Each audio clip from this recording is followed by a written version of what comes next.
We don't need that.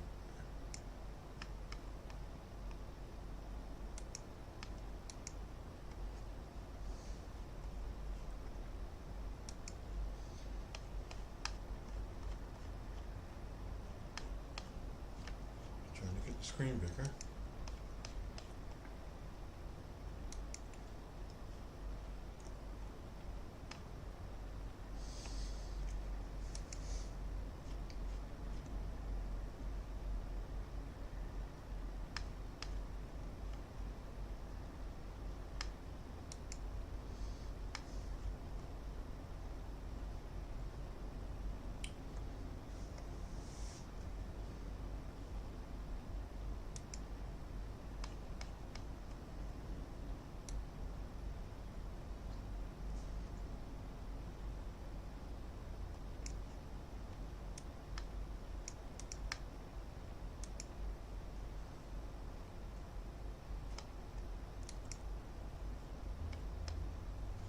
Pop that out. There's a lot of preparation that goes into streaming.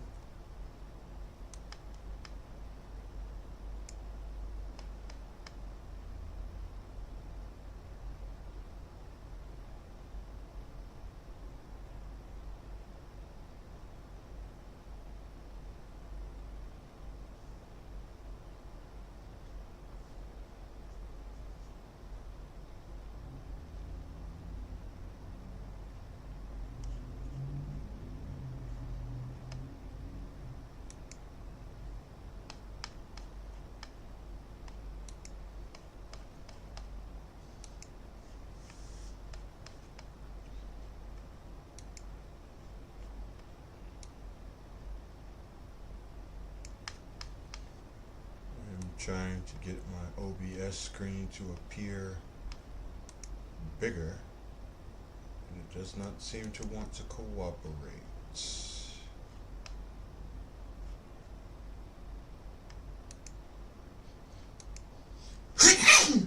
Excuse me.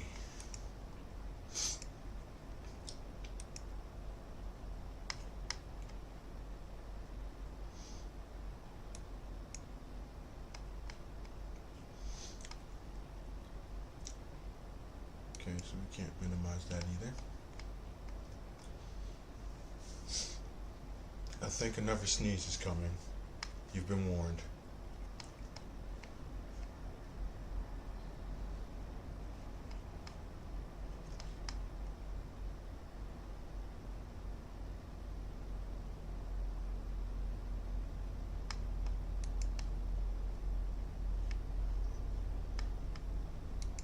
So we may have to move a couple of things around here.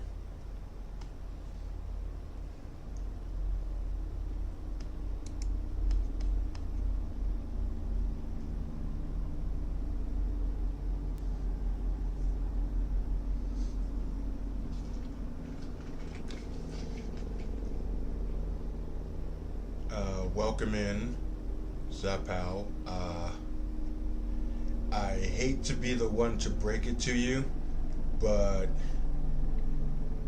I was thinking maybe the Evans brothers, but aside from that, I'm not planning on recreating any of those particular characters.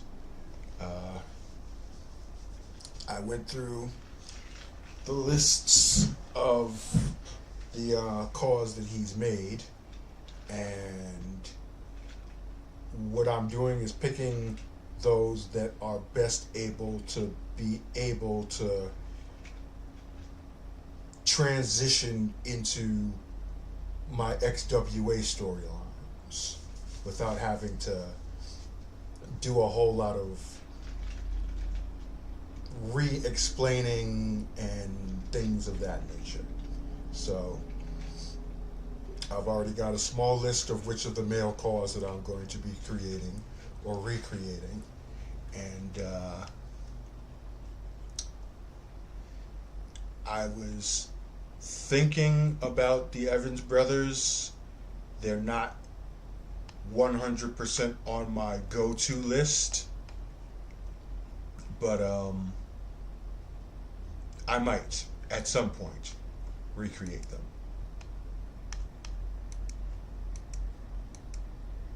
Now what I really want to know here is, why is it that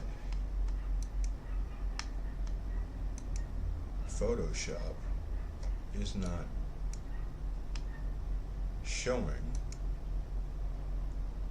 what it is that I have on my screen? I might need to take a look at the properties here real quick.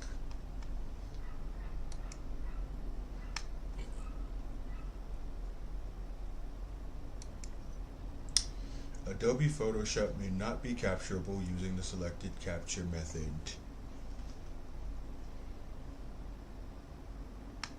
Okay, how do I change that?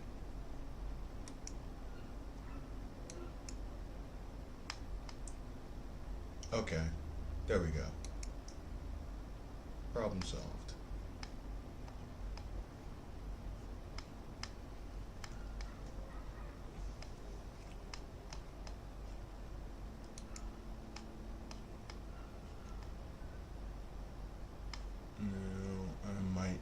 To change the window size on Photoshop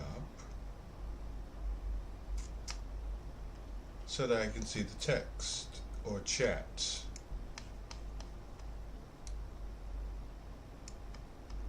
Which means you're going to see the text on your screen, because I don't have multiple monitors here.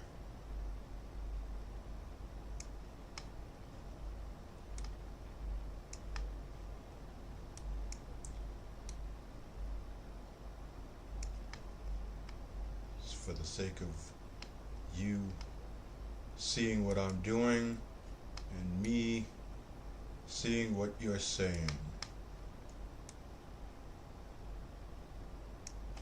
Let's see how this looks.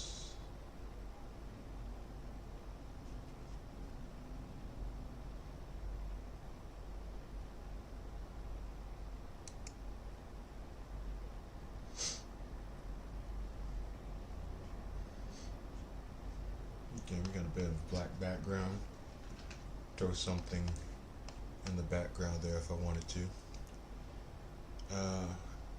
Greetings, Imani. Good to see you on the live stream.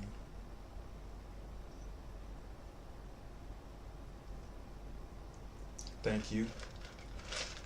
Greatly appreciated.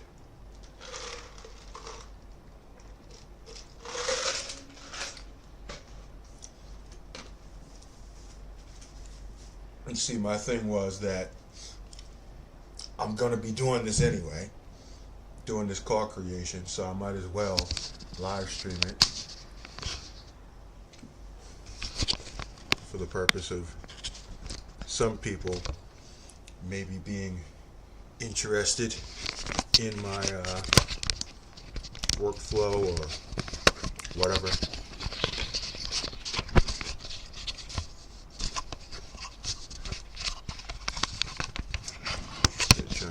webcam to cooperate. It is not.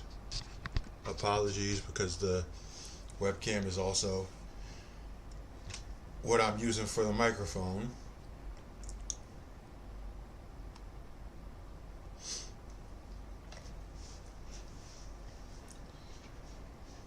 Who is your favorite female car and who's your favorite male car out of the XWA roster? Wow.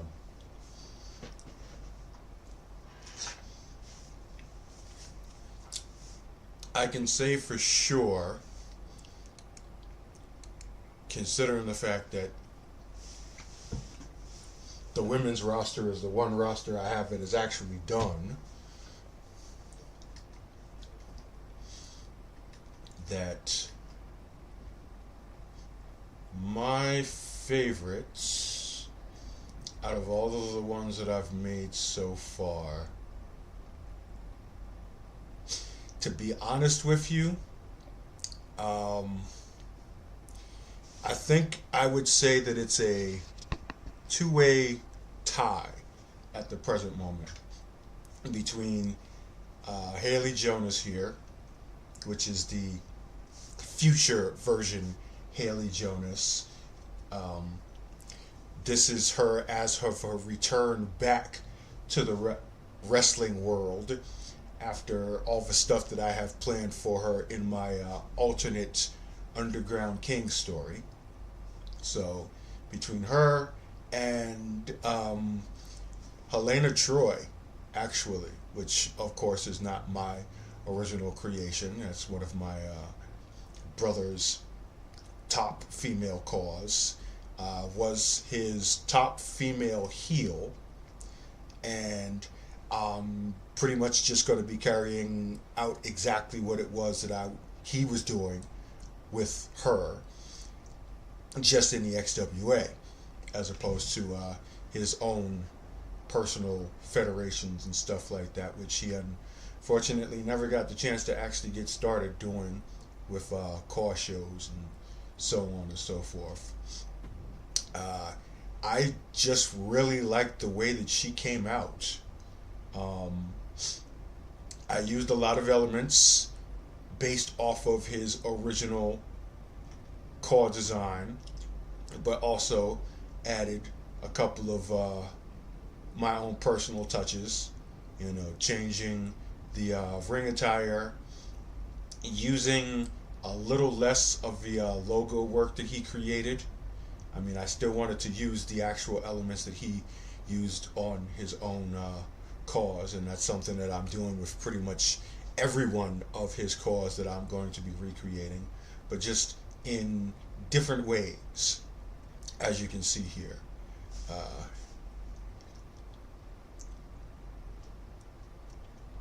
And I really actually like the alternate attire, which a lot of people also like, considering the fact that when I checked last on my downloads, she's actually one of the most downloaded cars that I've uploaded so far this year, and that's pretty cool. I'm actually very happy about that so many people obviously liked her look, and I'm assuming that a majority of people who have downloaded her know of the history of the character and where the car originally came from. So, that's kind of hitting me in the soft spot as well. But yeah, those are my two favorites so far. As far as the female calls are concerned, male, it's kind of too early for me to make that decision, considering the fact that I haven't fully created my male roster yet. But if I were going to pick two right now, I would say that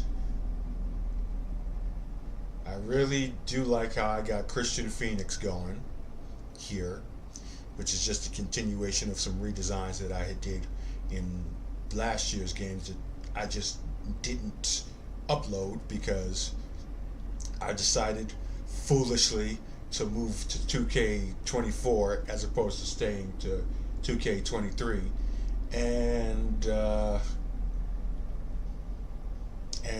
Riot, because that's my number one. So I'm always going to like the way that I make him, even if I do change a couple of things, which I did change some things, but not a whole lot.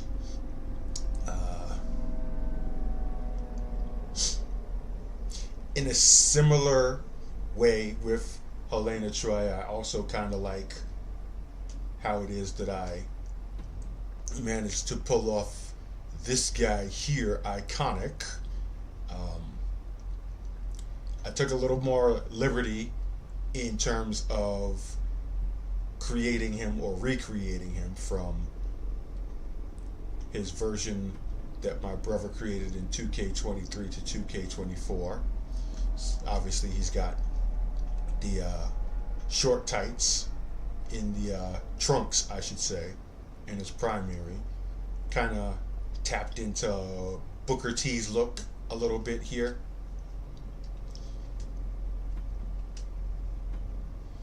And then the alternate attire, for those of you who might not know this, if you're, not an older wrestling fan, obviously the design here is based off of the ring attire of the late great Virgil. This was actually the alternate attire that Oz was going to release on his original version of Iconic. Like, I actually saw the thumbnails of what he was working on, and obviously I don't have access to his game data, so I recreated it as best as I could with the assets I have from his hard drives, and I think it came out pretty good, if I do say so myself.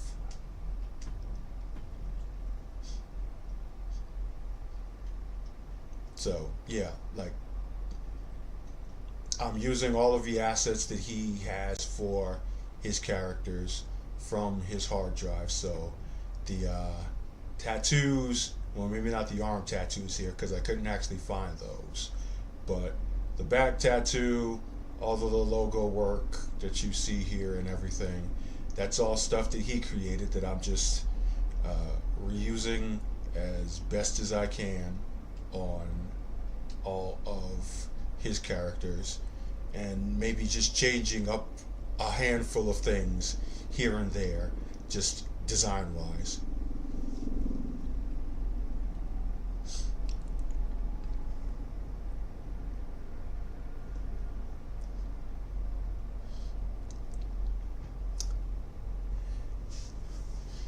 Yeah, I think the fact that Helena Troy is goth is probably the reason why she is so popular. Because the goth wrestler it's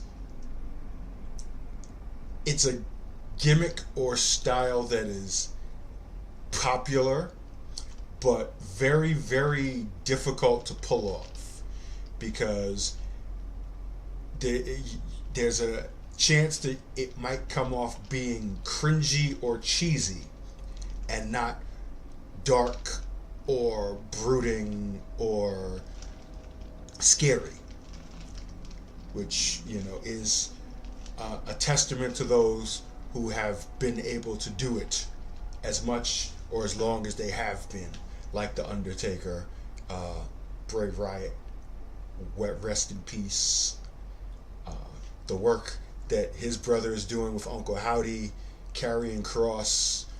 There's a couple of others. That's not an easy thing to pull off as a wrestling gimmick. So you don't have to work too hard when you're just downloading a car who has that look.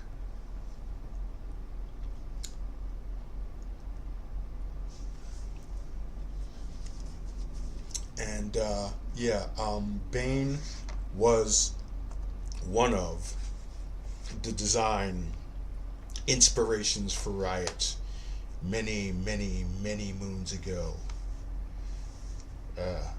When did I first make him?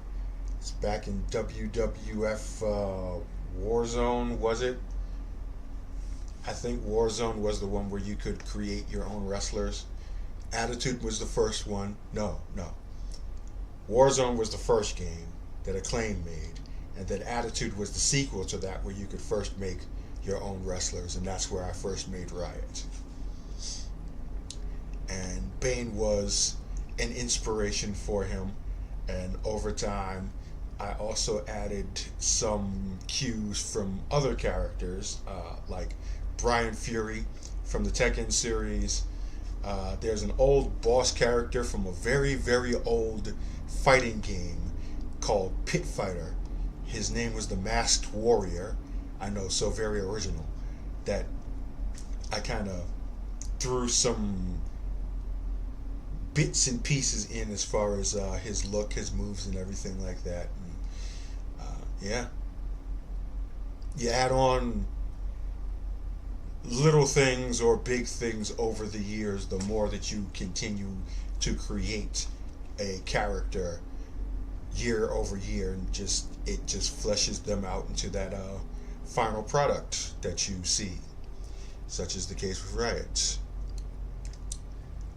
Whoops, wrong one. We're going back to Photoshop here now, because, like I said, this was stuff that I was going to be doing anyway.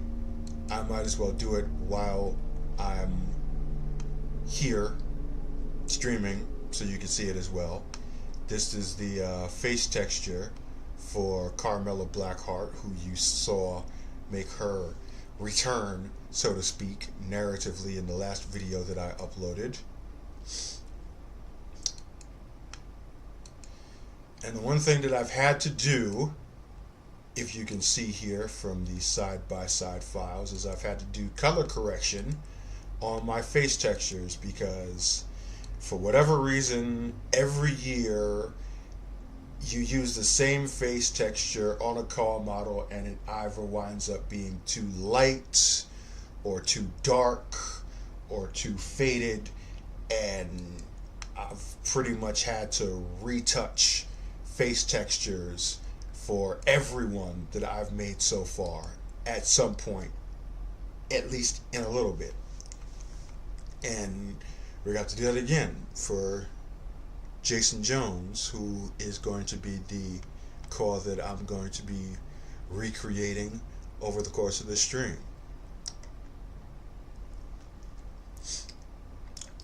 Thank you, Crow Fan. Good to be back, just doing my thing.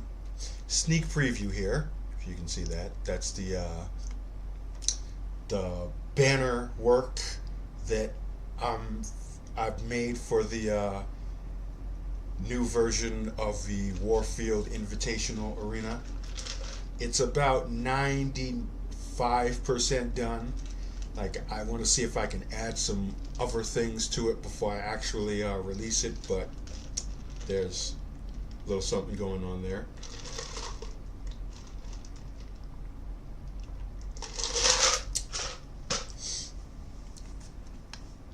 I would say 95% of the work in terms of car creation is done in your graphics program, Photoshop, GIMP, whatever it is. And the other 5% is actually just putting it all together in the game.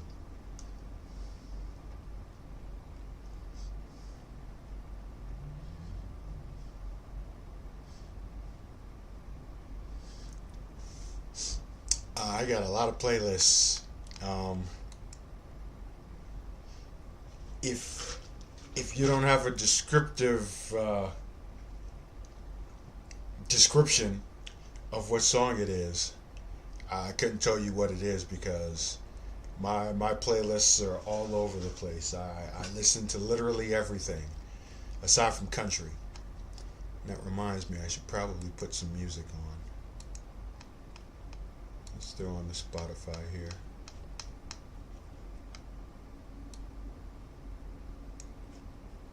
Let's make sure it's not too loud. It's probably going to be copyrighted. But then again, probably not, because I don't do a whole lot of mainstream music. Strictly underground.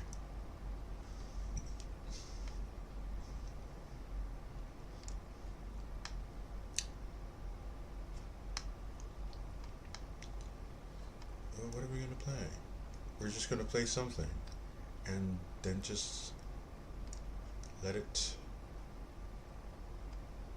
do its random thing.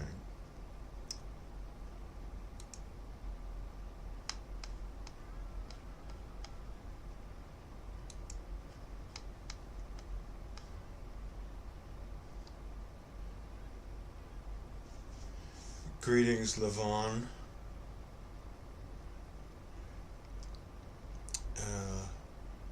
What are we got here?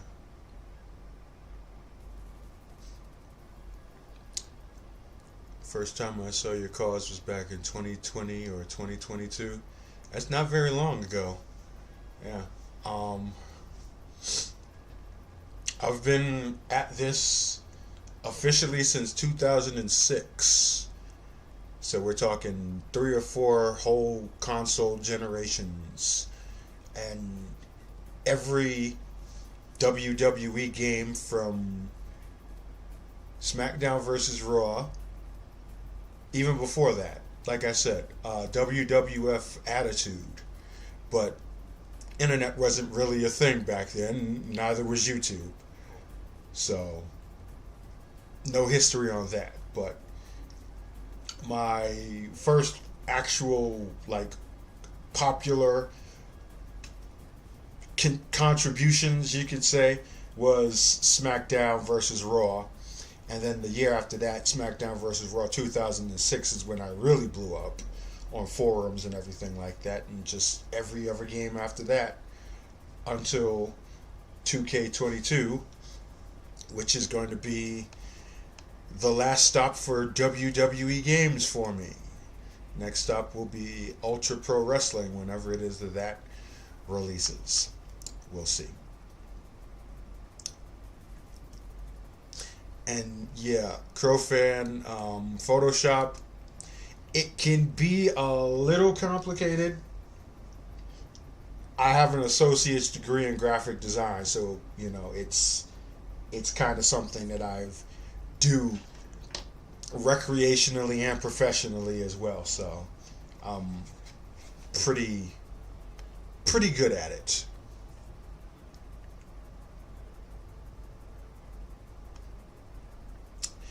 Trap City King Logan Gates and the Devil Hand Akira.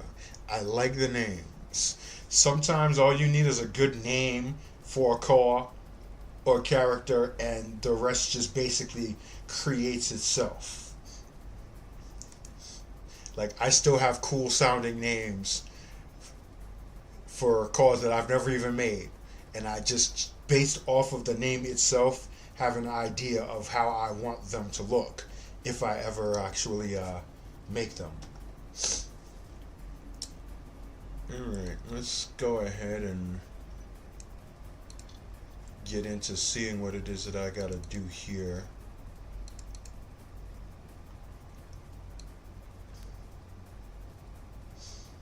These are all my brother's assets as far as face textures.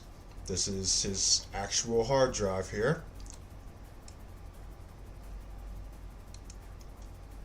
And he actually had a whole bunch of different versions of faces that he was trying to experiment with for some of his characters.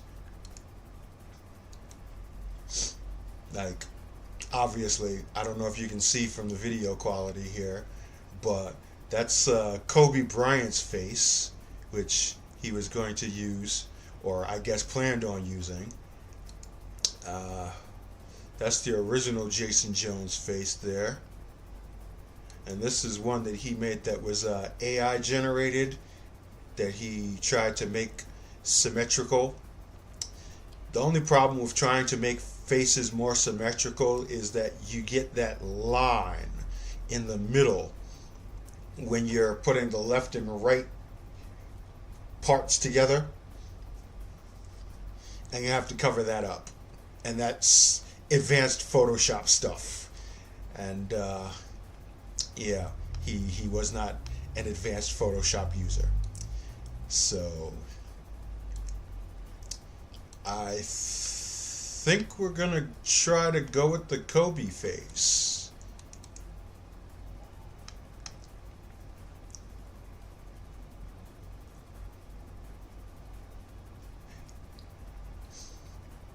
Yeah, Imani, I think, no, it was PS1, was it? When did the SmackDown games come out? Like the ones before SmackDown versus Raw. There was SmackDown, that was PS1. Then there was SmackDown Just Bring It, which was PS1 also. Then there was SmackDown Shut Your Mouth, which was PS2. And after Shut Your Mouth is when they switched over to SmackDown versus Raw. So PS1, the SmackDown games.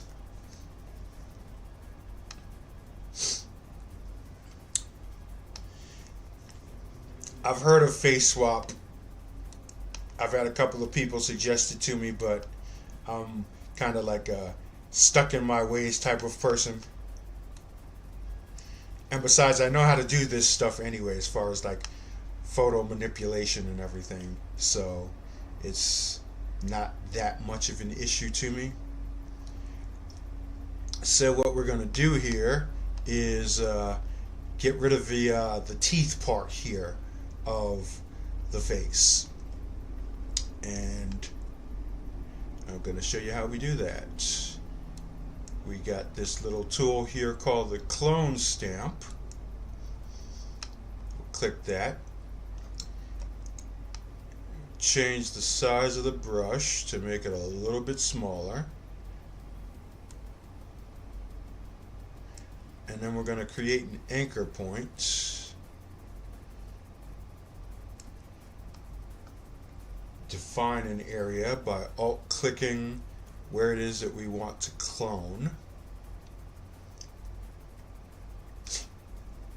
Yeah, here comes the pain. Yeah.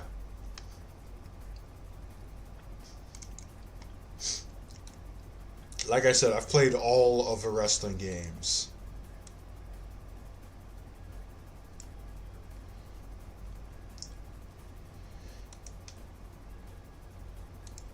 So we're basically using this clone stamp tool to cover up the teeth.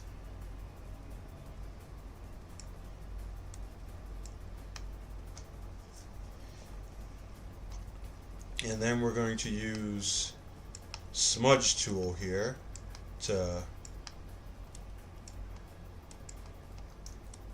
even out the mouth area so that it looks like his lips are closed. Oops, too much there.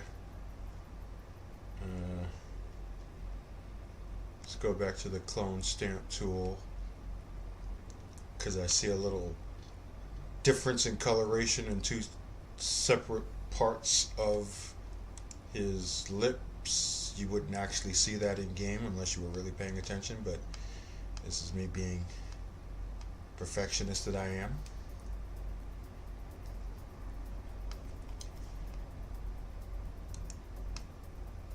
Let's zoom that out.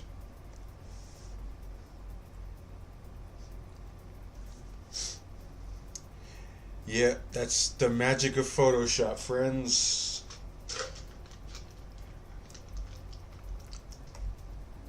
When you've got the know-how for it, there's not a whole lot that you can't do on it. And it's easy to learn, it's just a lot to learn. You could do like YouTube search and find tutorials on basics and stuff like that. I've also got my Car University tutorials on this very channel that are still relevant, even though they're like what, 7, 8 years old. A lot of that is talking about stuff that you do in Photoshop. I want to go to my pre-made template to line up a few things here.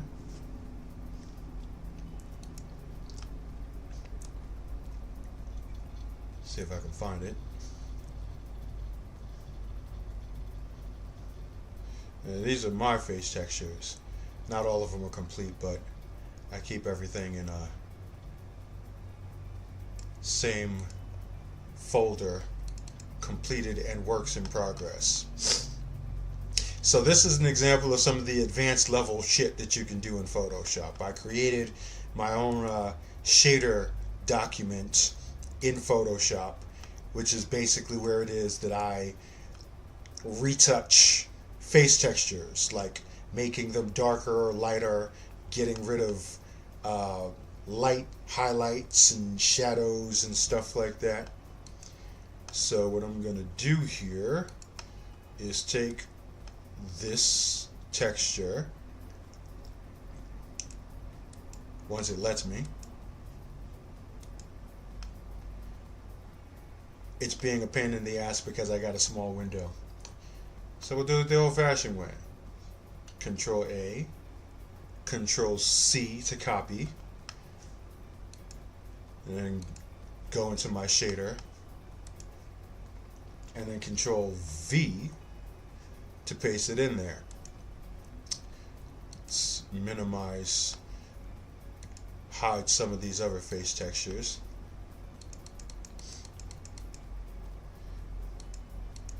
Do I have... No, I don't have the outline. Alright. So I'm going to have to line it up against somebody else's face, just to make sure I have things properly aligned when I import it into the game.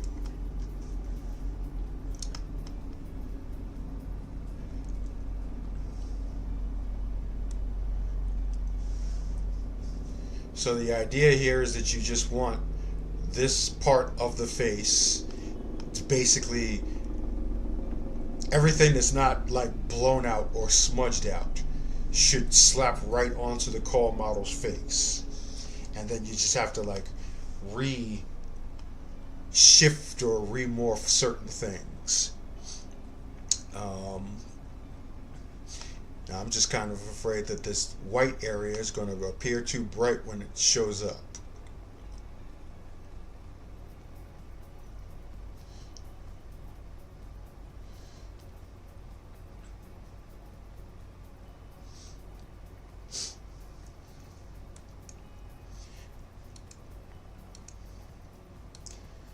Yeah, I wish that universe mode didn't suck. But unfortunately, there's no way for us to not say that it doesn't suck.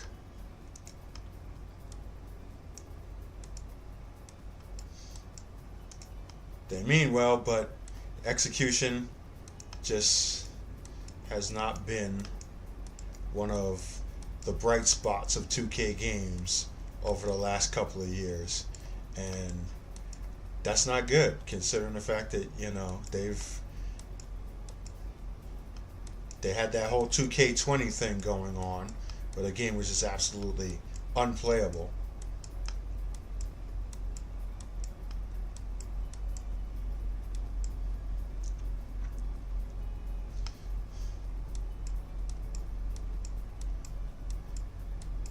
But I would like to know which one of them are you using. It's always interesting to see who it is that other people like out of my creations or anybody's creations, because, you know, my favorites are sometimes not everybody else's favorites. They might like somebody else that I wasn't even expecting for them to like, or like as much. Like, I like when people like everything that I do, but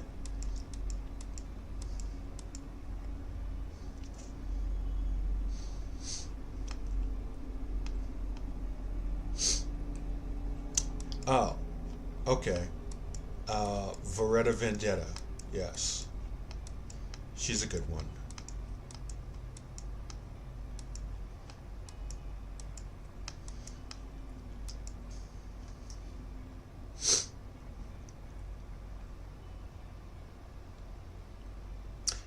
Uh, okay. So that's Veretta Vendetta, Sierra K, and Kaid Kurosawa, Lady Kaid. Yeah. Fine choices.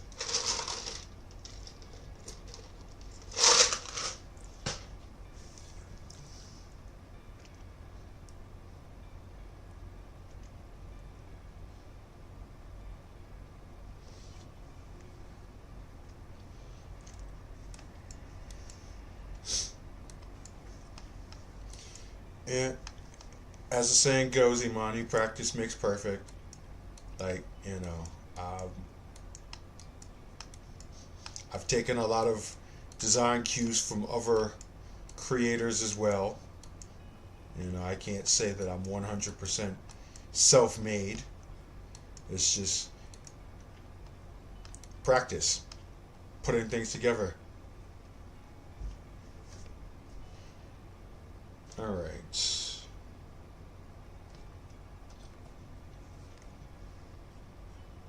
Let's save.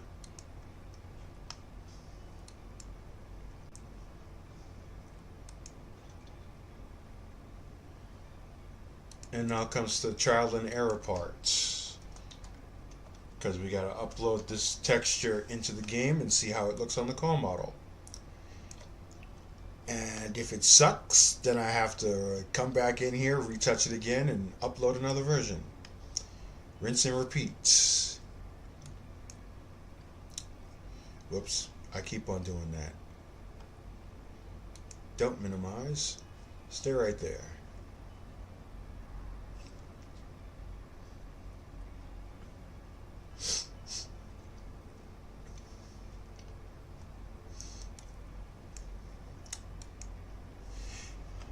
Yeah, one of the good things about me deciding to hit the brakes, so to speak, on new games is that I'll be able to go back to doing something like Trial of Kings. That's what this whole Underground Kings project that I constantly speak about is going to be. It's the continuation of that, like what happened afterwards. But I would be using a lot of different other things like that, using my artwork and such like that to further that story. Like, I want it to be more of a cinematic thing, not just all in-game wrestling simulated matches and stuff like that.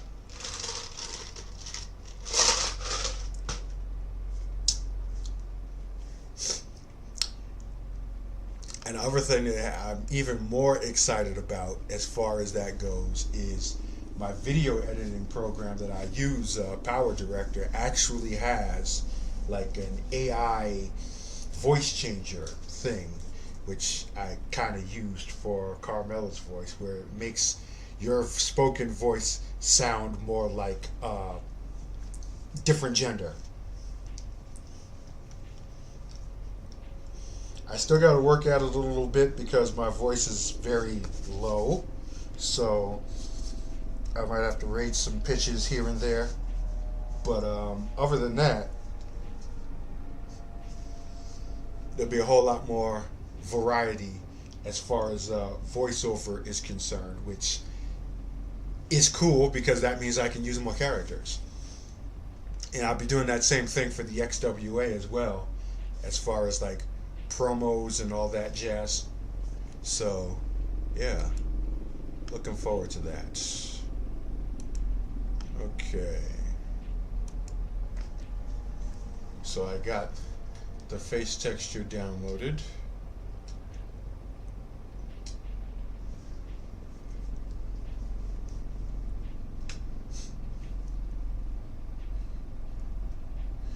Kill Bill, Tekken, King of Fighters, Drifter meets Western Yakuza. Also, Kengan Ashura and John Wick. Those were the actual two main narrative inspirations that I had for the whole thing, pretty much.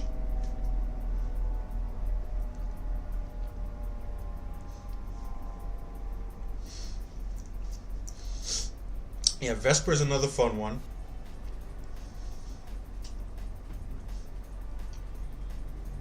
She's one of my more obscure characters.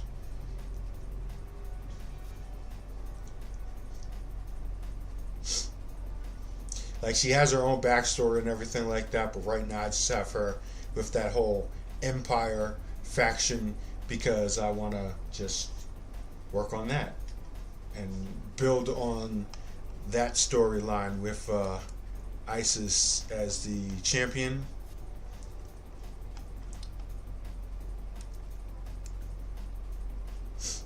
And she needs allies.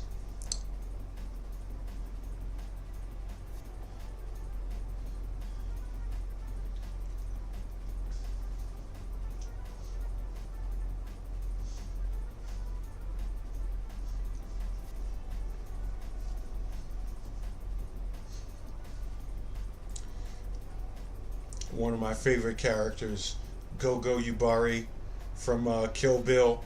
That's the schoolgirl. If I ever were to turn Kamiko into a heel character, she would be like Gogo Yubari. Like, cute but homicidal.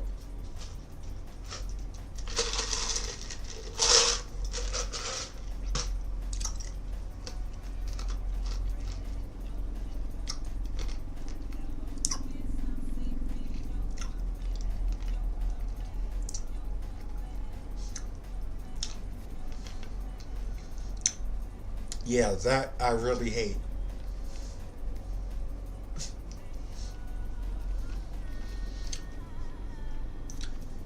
The fact that you're limited not on how many cars you can download, but how many images. Makes no sense.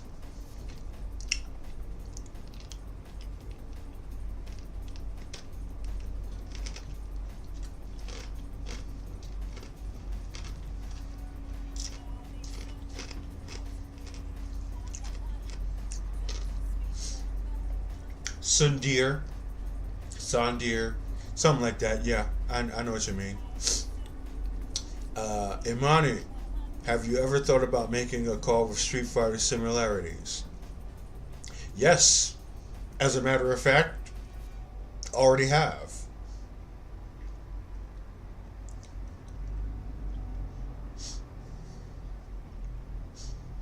He's actually the last call that I just uploaded to Community Creations. This guy right here, Hunter Hawk. You can obviously see from the chest who his one of his inspirations was. Yeah, talked about this when I posted the first images of him on my Twitter account.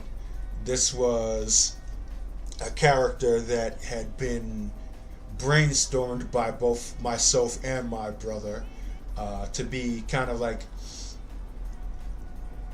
involved in a lot of things.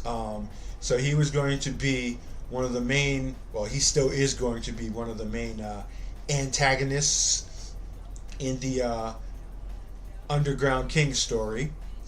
And also, he's going to be involved in the XWA as a heel character. So basically, he is the heavyweight champion of martial arts, of mixed martial arts, I should say.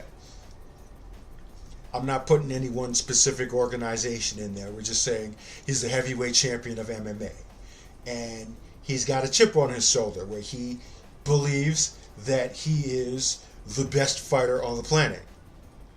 And he wants to prove that by going up against everyone who he can get his hands on across wherever, that being wrestling, boxing, MMA, and underground fighting as well. So he's pretty headstrong, cocky, arrogant, trash talker, but he backs it up because he's the heavyweight champion. So he's the best at what he does.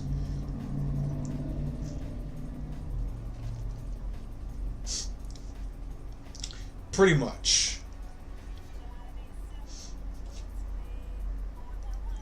So, style-wise, he's got a lot of Matt Riddle, Ken Shamrock, Dan Severn type of vibes, you know.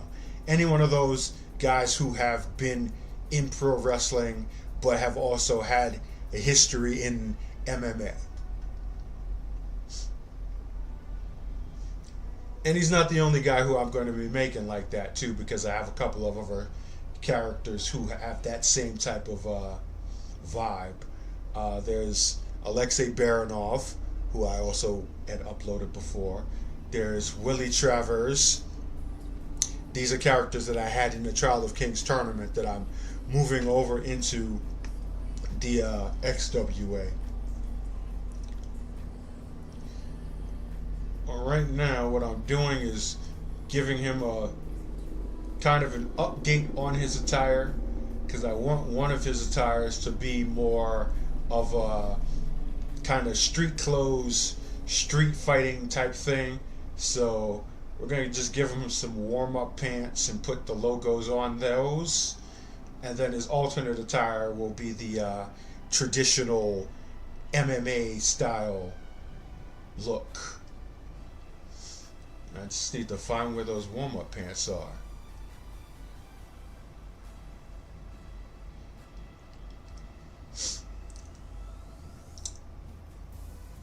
I should really use that favorites feature more often. That way I don't have to go through this every time. See it, save it.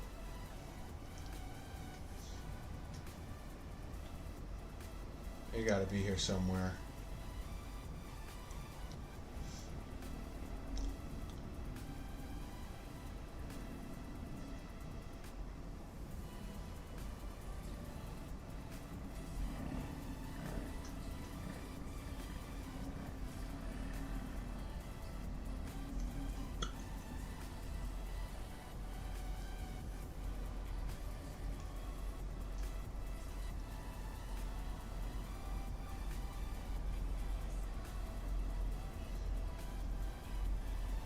We'll get to them eventually, folks. They should be in generic, because they're generic.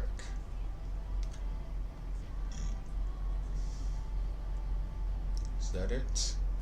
No, I was just there already.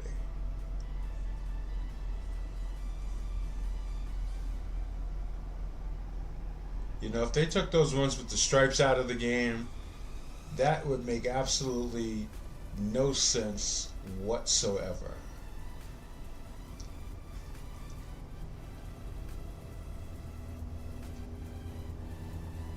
Oh, my eyes just bad. Those are not them. The ones I'm looking for are more baggy.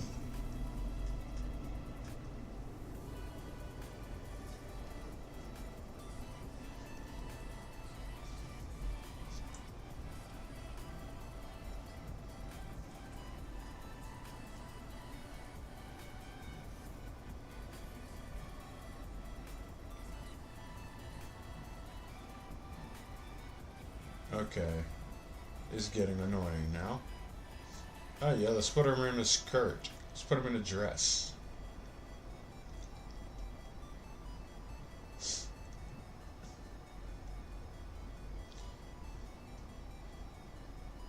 These are not the ones I want. But we'll favorite them anyway, just in case I can't find the ones that I think that they still have in the game that they might not have.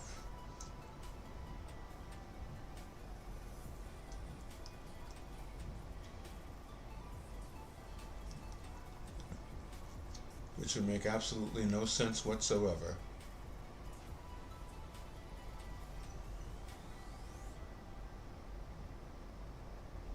Because that means you'd have to take some regular old generic sweats and create the stripe yourself. And, like, why?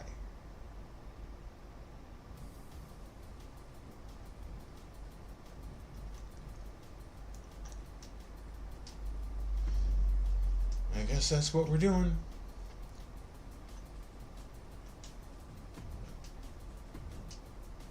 Alright.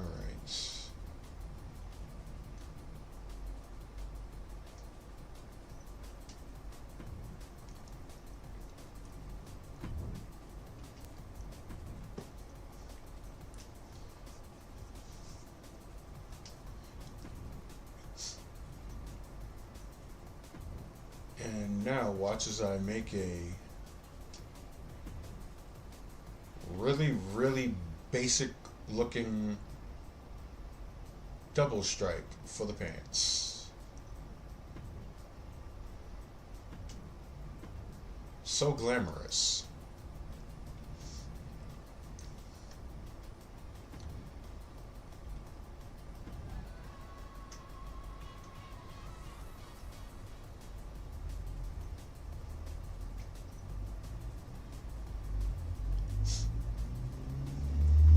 Lobo is a good name. You know, obviously there's a superhero Lobo, but that's all good.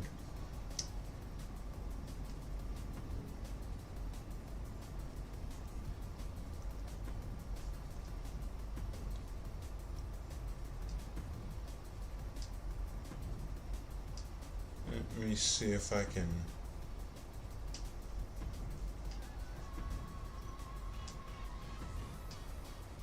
Yes, I can. Give it an outline. Cool.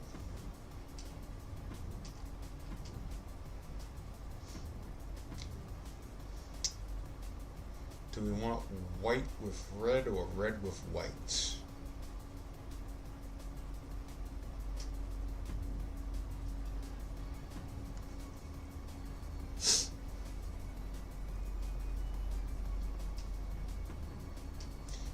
Yeah, I like the color scheme too.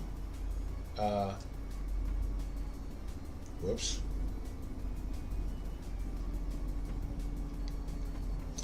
Black and purple is the primary color scheme for the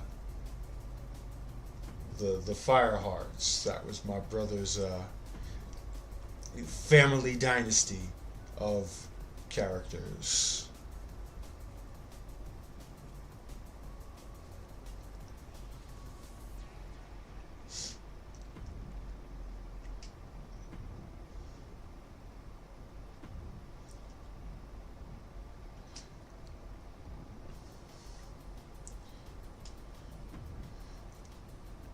That can happen too sometimes. I've had a lot of cases where characters don't quite come out the way that I envision them to. Sometimes I'll release them still, sometimes I won't.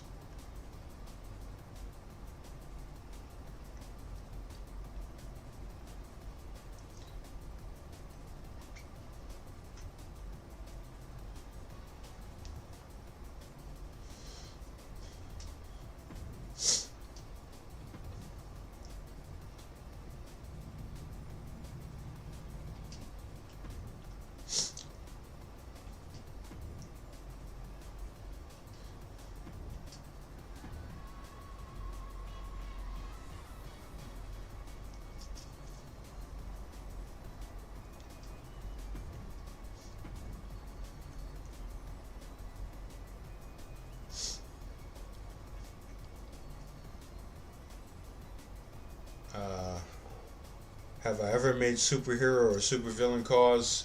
No.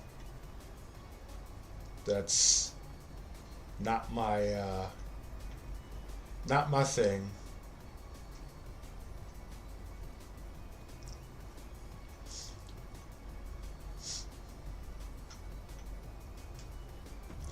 I've been 100% originals forever, basically.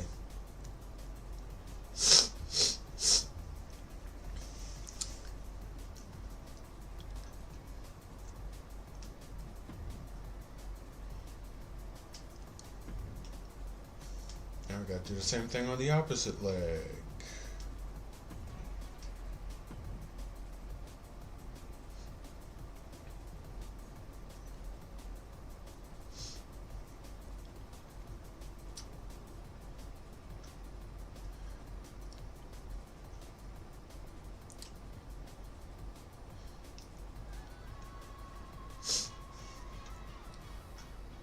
So yeah, Crow fan, the one thing with masked wrestlers, unfortunately, in this game, you're never going to get that look that you want.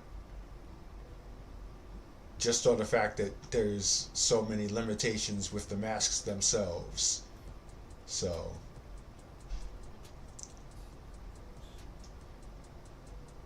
that's the reason why I only actually have like 2 actual masked wrestlers. 3 technically.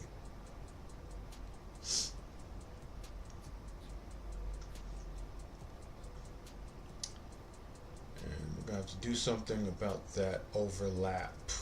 I hate when it does that. Like, these type of design flaws are a pet peeve of mine when creating things, because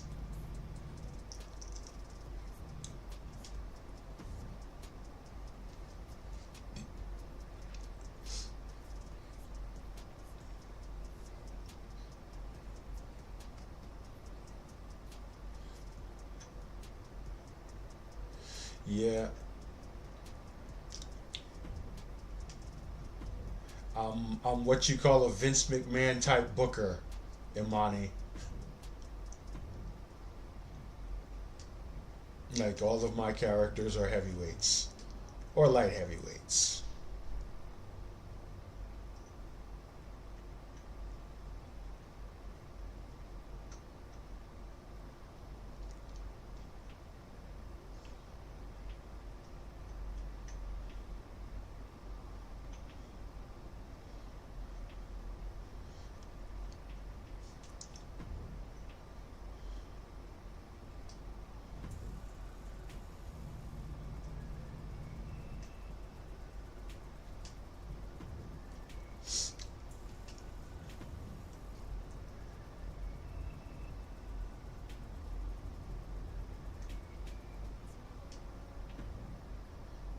I've got to do something about that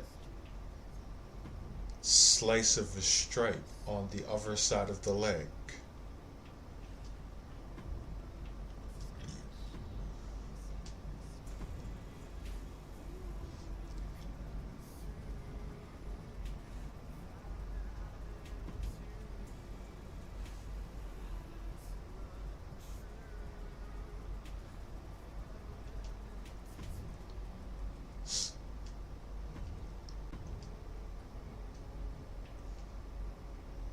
Like it was never even there.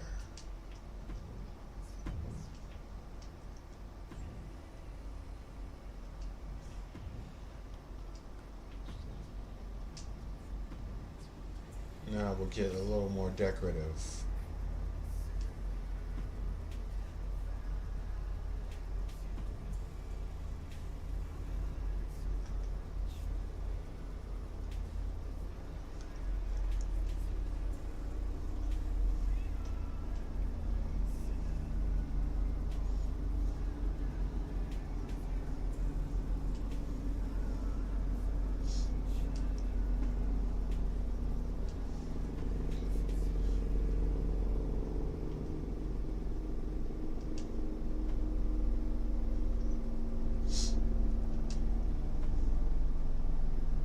heck that came out.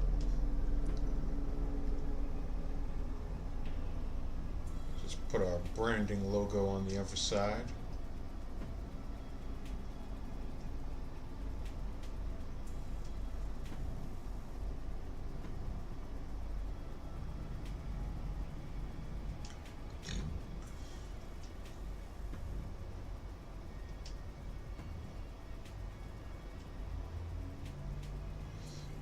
Give him some kicks.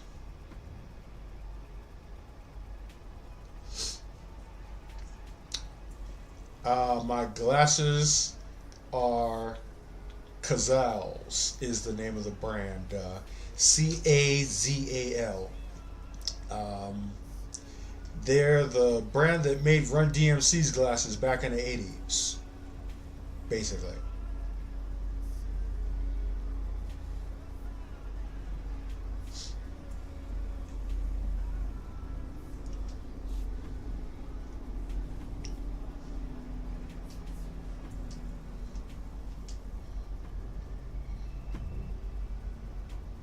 Best $800 I've ever spent. Well, almost.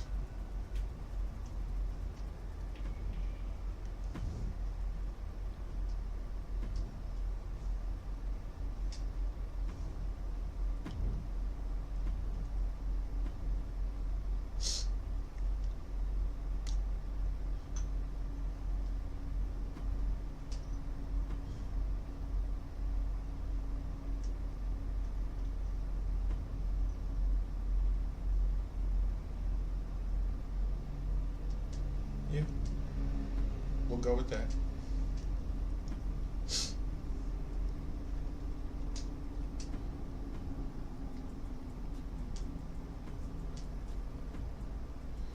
And we'll just re-import the hat and the jacket from the pre-existing creation.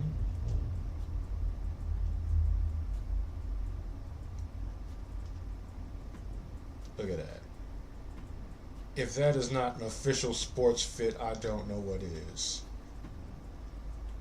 I should be designing the U.S. team's warm-up suits. That's very nice.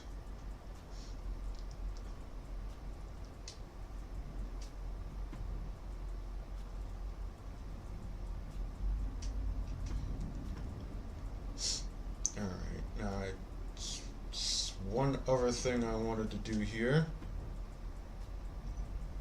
and we'll be done with updating Mr. Hawk. I want to give him some knee pads and ankle stuff.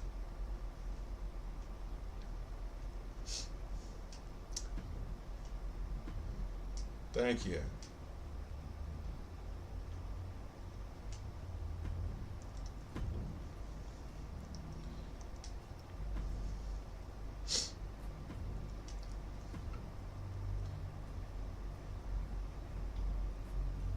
I love it when a plan comes together. Let's put the birds on the knee pads.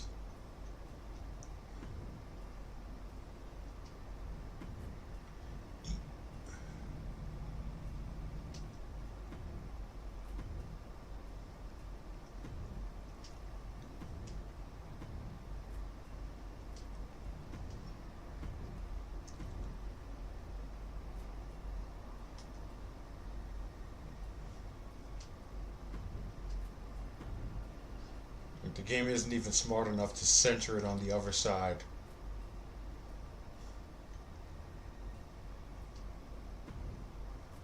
Making you gotta do all the work yourself.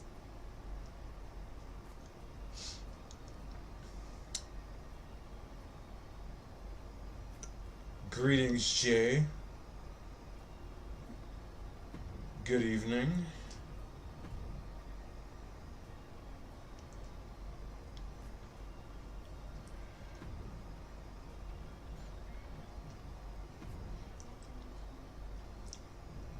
Yeah. Getting back into the swing of things.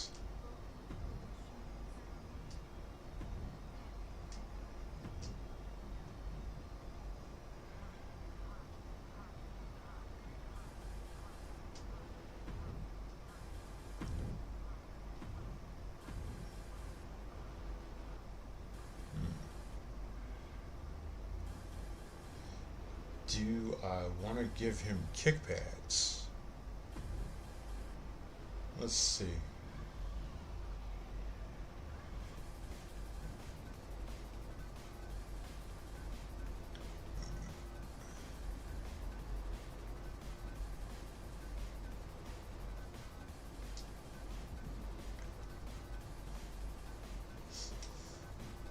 Nah.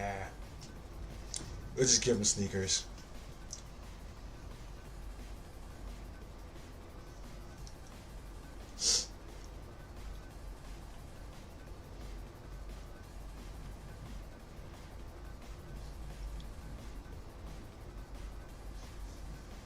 I wanted to give him kind of like that Matt Riddle look, but Matt Riddle's look only looks good on Matt Riddle. So, yeah. Never mind.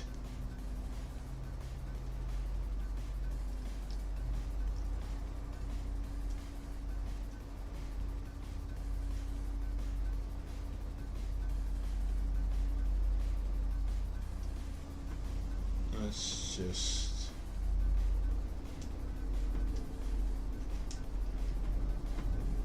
give him some red, white, and blues.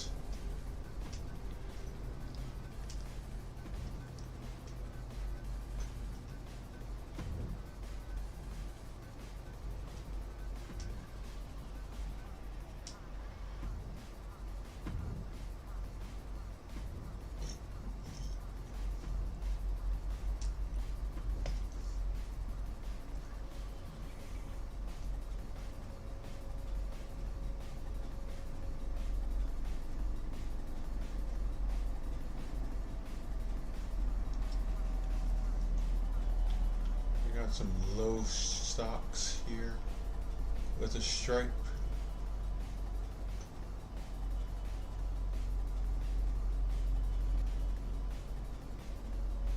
Low, yes. Stripe, no. Can't have it all, I guess.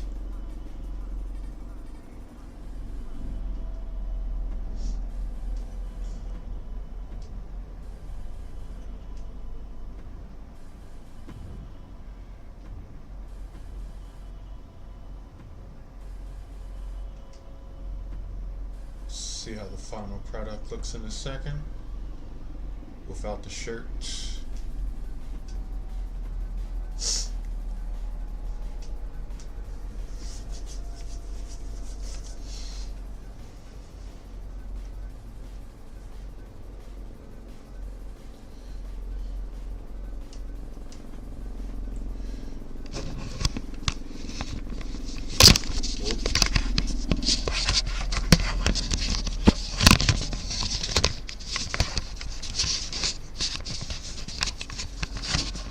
Camera.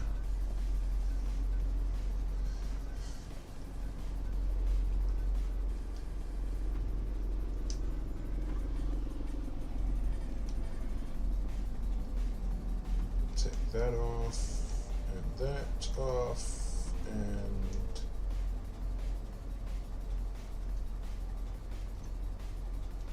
yeah, I'm digging that a lot more.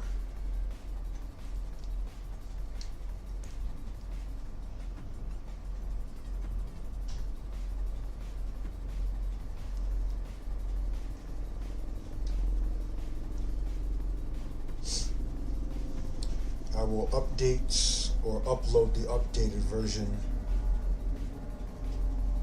later tonight if anybody's interested. Why does this thing keep on falling down like this? Just stay where I put you, please. Thank you.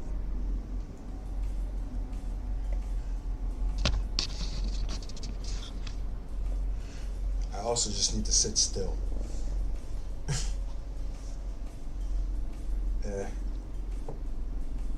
Let's get that cord out of the way.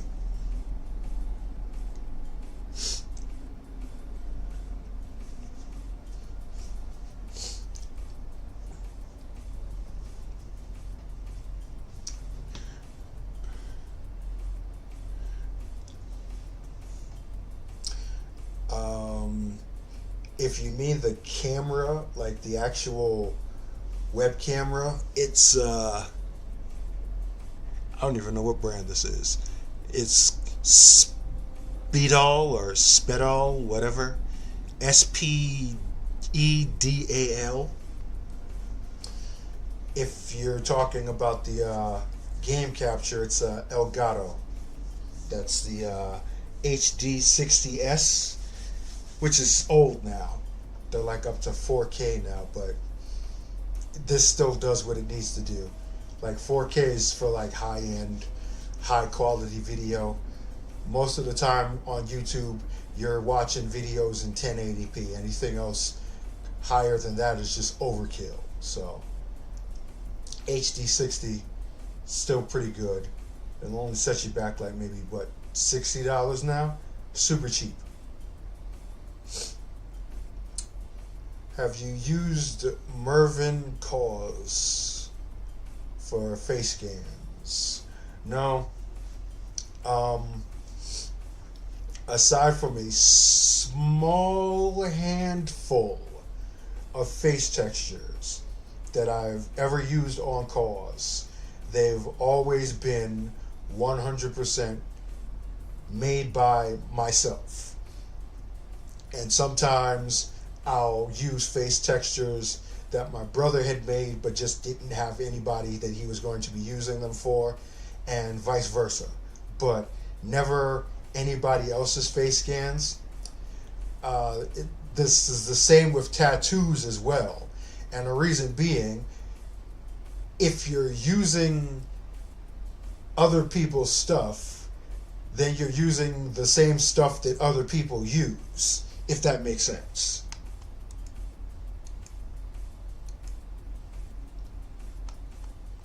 And did Chrome just close out on me?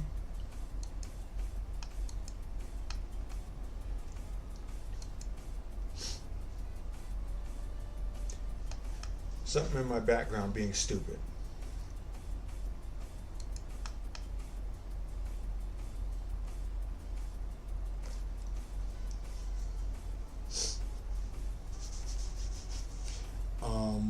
Have I seen his work?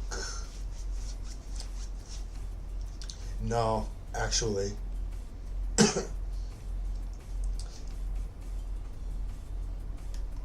I'm assuming he has like a Twitter or something like that, where he shows off what he does, or wherever. I can look him up.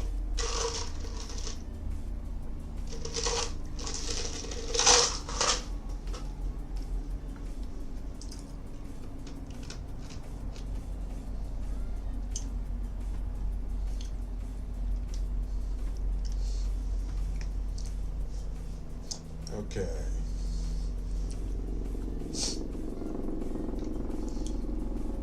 Let's see how this Jason Jones face is going to look like.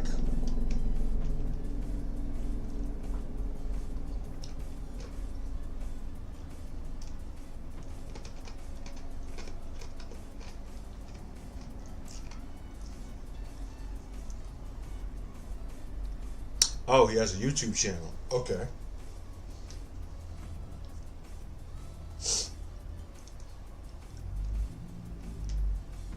That means he'll be easy to find.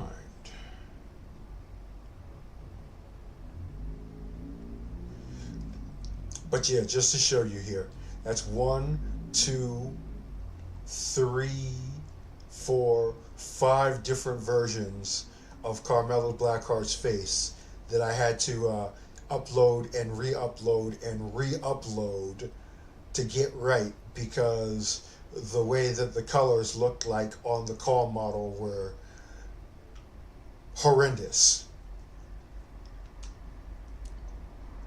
It doesn't look like I'll have to work that hard with this one, though.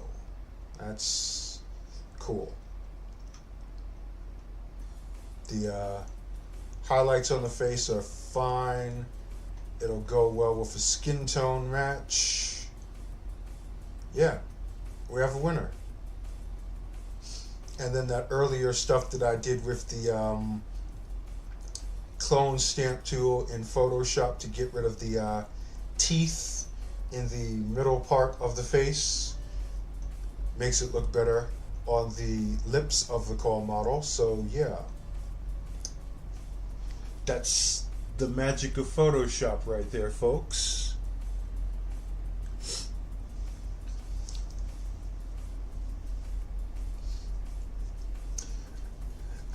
Was I here when they banned status? Yes, I was actually.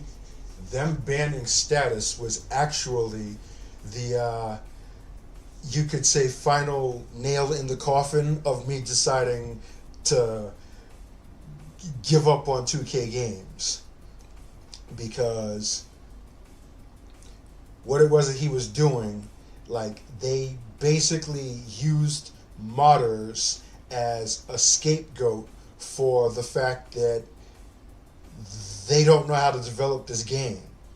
Like, mods break the stability of the game or whatever is the excuse that they made. When, since 2K20, the game hasn't been stable to begin with. And the whole story about that, I've spoken about this before, but I'll give you the short version. After 2K19, Ukes gave 2K the engine that they had been using to make these WWE games since forever, because Ukes wanted to update the engine so that it could be more stable, but they needed time to do it, which means that that would be maybe 1 year or 2 years that there would be no WWE game, because they needed that time to be able to have their staff work on a new engine. 2K and WWE didn't want that because they wanted a game every year. So Uke said, okay, since you won't let us do this, then we're not renewing our contract to help you develop these games. You take the engine and do whatever you want with it. So that first year, after 2K19, when 2K20 came out, you all know what happened with 2K20. It was a dumpster fire, because 2K now is working on this engine that they had absolutely no idea how to use. And to this day, they still don't have any idea how to use it. And now, instead of doing what it is that Ukes was supposed to do or wanted to do in the first place, which was update the engine so that it's more stable, it's easier for 2K to just blame it on modders. Meanwhile, anytime there's anything that has to do with their microtransactions or whatever the case may be, they'll jump on fixing that or patching that. But things like the actual call mode here, like, for example, the fact that certain face templates you can't even morph, they won't even look at those. I don't even know if they know this is in the game. I'm pretty sure probably somebody's gone to support and said something like this. But what are they doing to fix it? Nothing. But they'll blame a modder for it. So that was part of the reason, a real reason why I said, you know what, I'm done with this game, because they don't care about the actual game. They only care about how much money they can get out of the game. So yeah.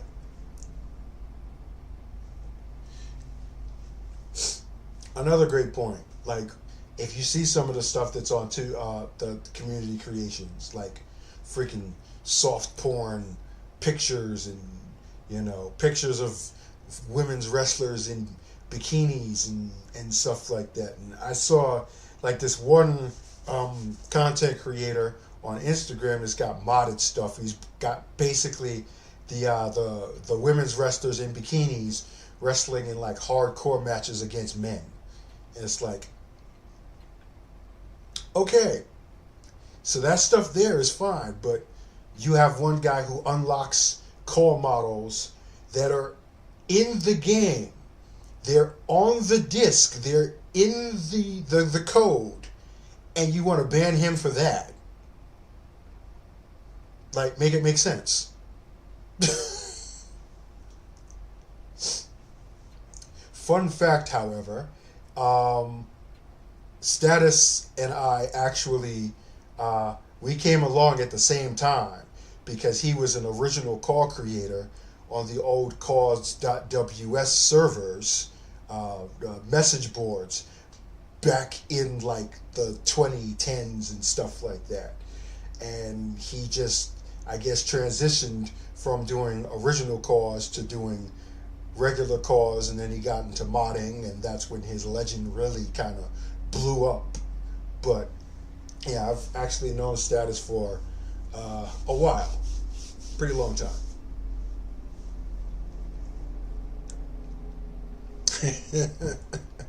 Yeah, it practically is the hub. Might as well be.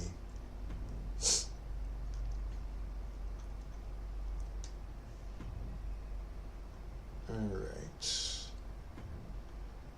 I don't think we need to touch up much on the face here, except for the nose. Gotta make that wider. Because he is a brother, and we do kind of have wide noses. That's one of our things. Black men are known for one thing: big noses. Yeah, you thought I was going to say the other thing, right? Even though that's kind of true. But I ain't tooting my own horn there. Take a look here.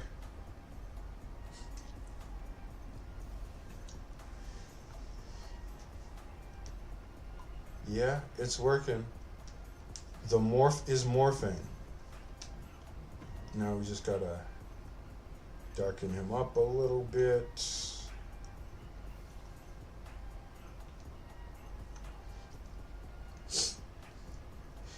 See, it's okay to have that variation in skin color from the face to the body, because that's just like real life. But the way that it is in this game, with the way that it recolors some of the face textures, is just kind of outlandish. Now, as far as like the sides of the face and the cheeks and stuff, I like the definition, even though it's darker, but that is going to get covered up by a beard anyway, because Jason Jones has a very, very big beard. So let me just fix up that nose, because the nostrils are too high. Let's bring that up.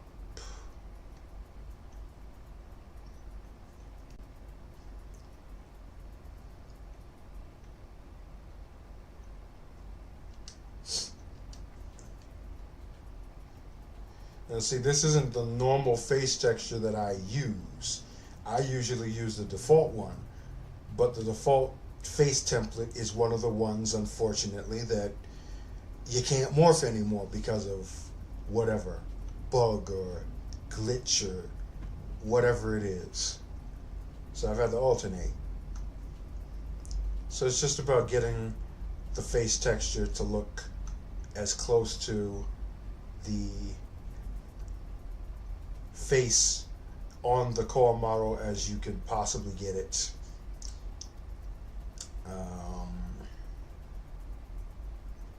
Yeah, this will work. And we just go back into face deformation and reset things, like lower his nose back down to where it was originally. And make his jaw and chin a little thinner and longer.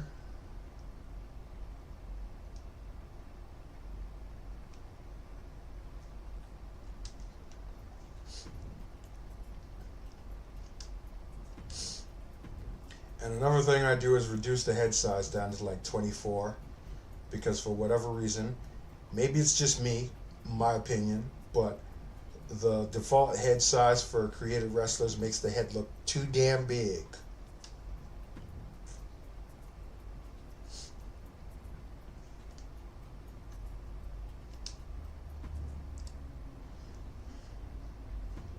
But yeah, that's we can work with that. So now I'll just go ahead and upload all the rest of the graphics and tattoos and stuff like that for him, and get into the recreation process. Whoops.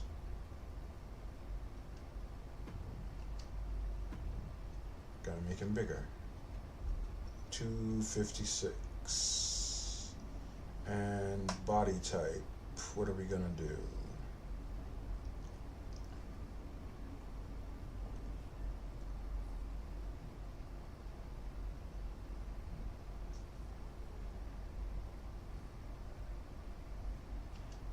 I like the definition here. Got this one.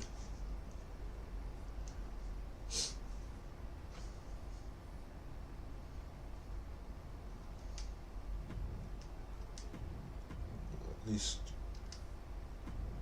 hook up the face before we do anything else. Eyebrows go away.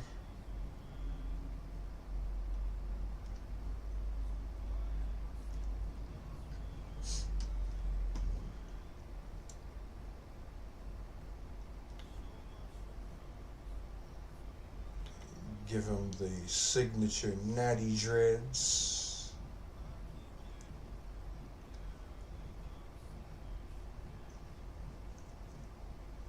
Or maybe I'll give him a different kind of dreads. We'll see. Let's browse around.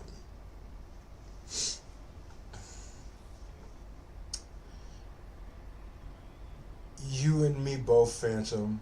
Welcome in.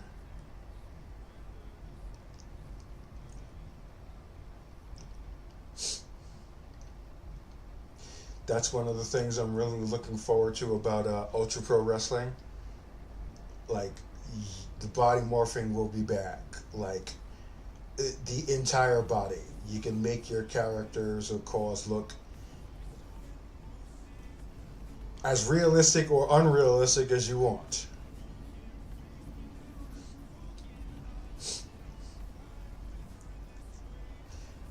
And my thing, obviously, is it's still realism that I go for, but we want variation is the thing. Like, we don't want people's torsos and abs and everything like that to look exactly the same. And I don't see where the dreadlocks are. Oh, there they go.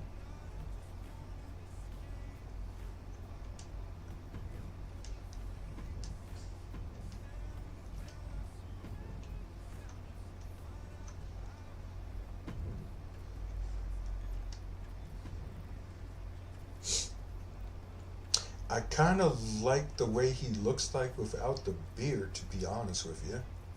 But we're going to give him a beard.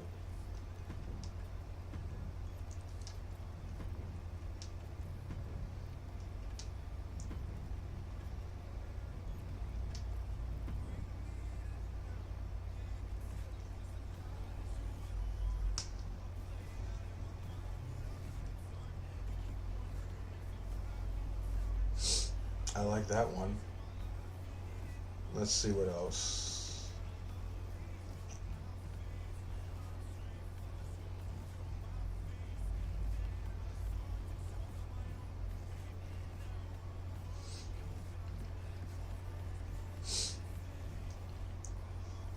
I want to make him look kind of clean cut, not scruffy.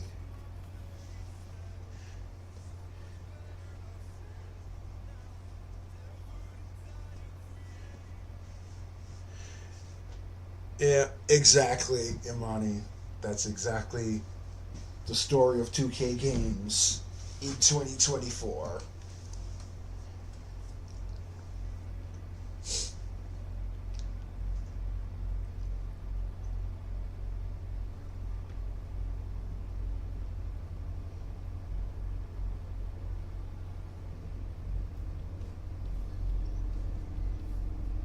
You know what? Let's go with the first option. I like how this beard looks.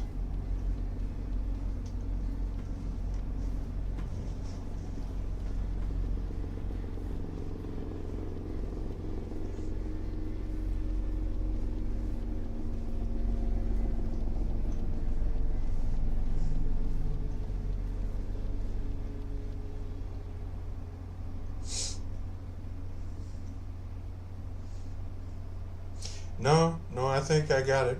I I like the way this looks.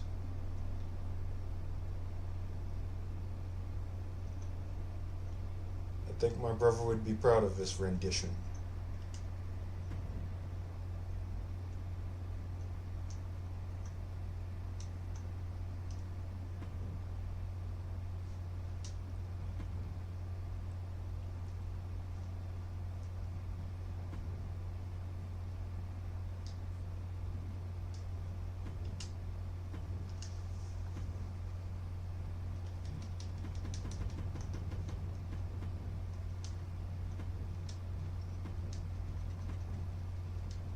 Let's give them the label.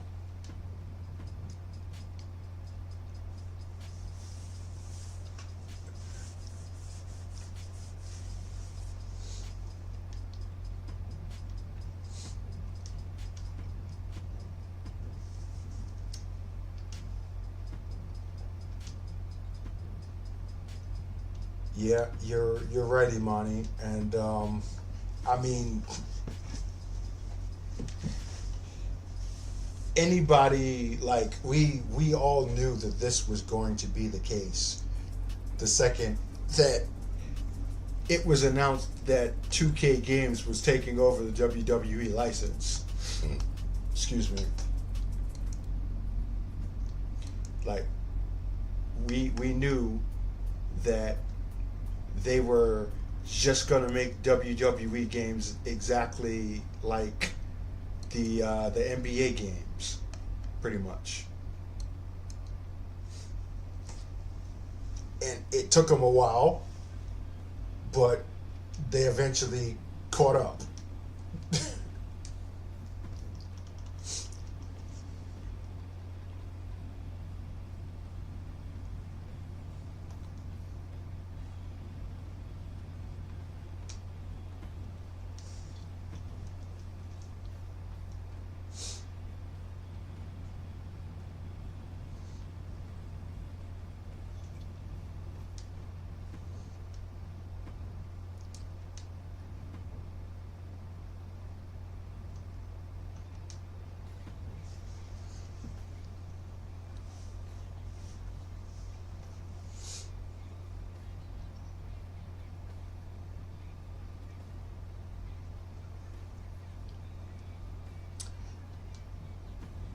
Thank you, Six. Welcome in.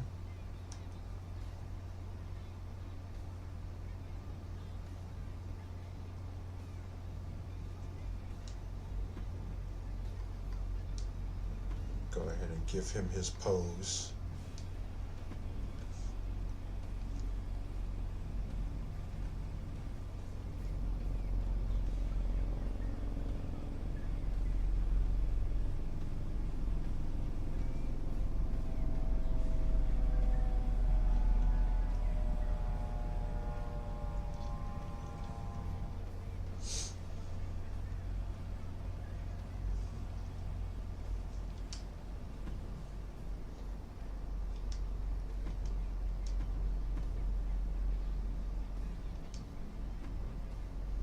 Representing Brooklyn.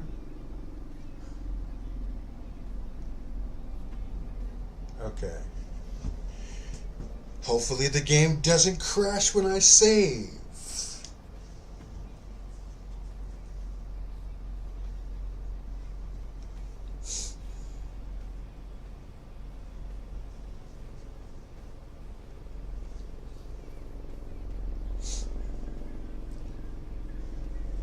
And it didn't. Because, you know, modders are the reason why the game isn't stable. That's what they'll have you believe. Okay. Let me go ahead and start uploading these graphics.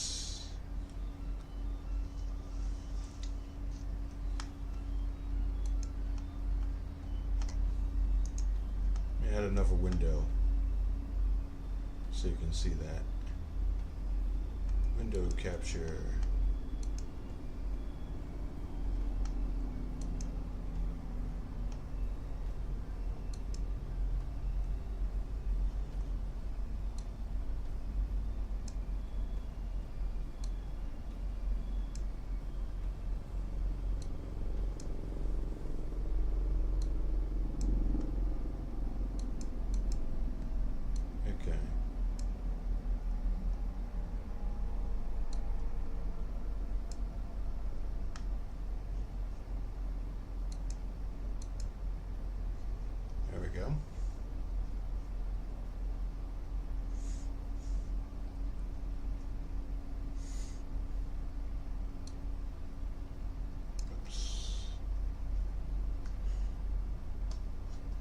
do it live, y'all. We do it live.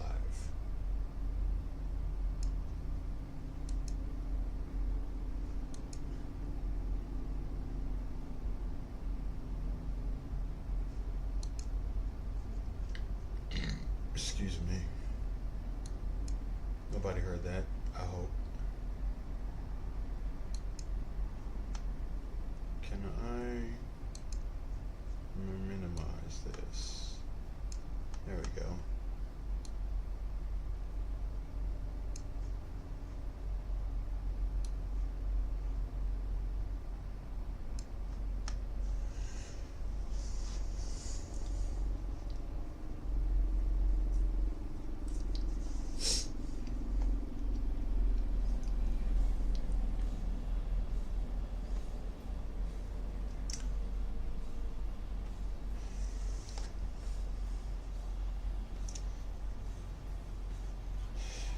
Yeah, so I've had quite a few times in my creations this year where I will have that core done 100% and I will go to save it and the game crashed. And then I have to reboot and do it all over again. And let me tell you, that is not fun. That almost made me just go ahead and say, screw Take Cake 24, I'm not doing this anymore. But I've decided to keep on going. It's gotten better, but just the fact that that's been a thing. And I've spoken about it on social media, and people have been like, oh, well, it's doing fine on my game. Like, that's fine for your game, but we ain't talking about your game. We're talking about my game. And in my game, this shit is happening. And it shouldn't be happening because you're paying for a game that should work. So, yeah. Nope. Just one of those things that they don't really focus too much on. 24 going on 25 patches. Yeah. It never ends.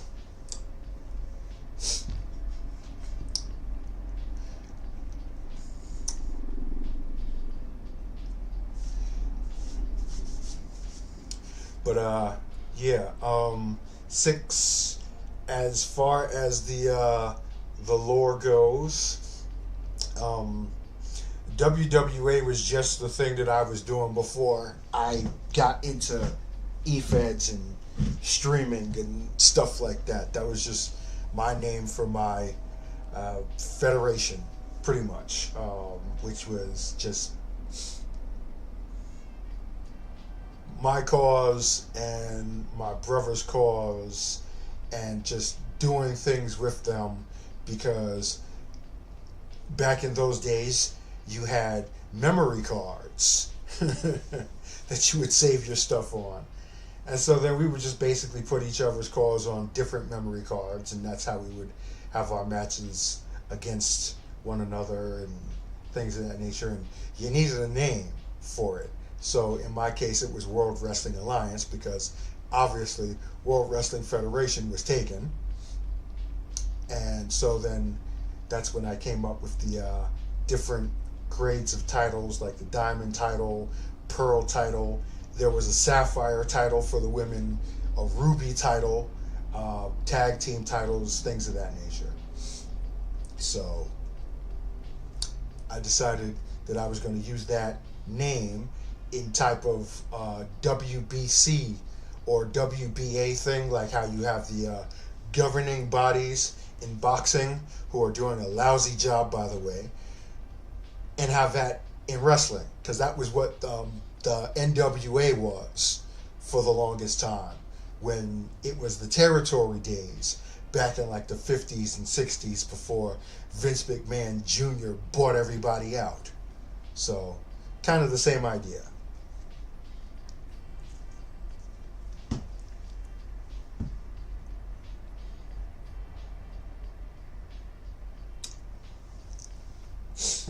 Yikes.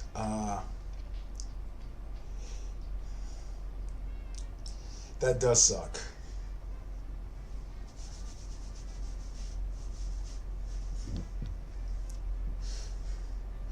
But you missed my earlier rant about, how they'll blame mods for the stability of their games when they just don't do any optimization, for all the money that they make from microtransactions and stuff like that. You would think that they would put some of that money back into optimizing the game so that it doesn't crash every 15 seconds you do something new in the game.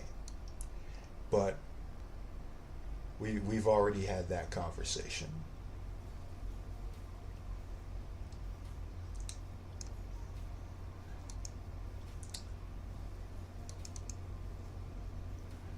All right. And we're going into our brother's graphic icons here to find Jason Jones's stuff. Let me see if I can do a search. He's got a lot of logos for Jason Jones. A lot.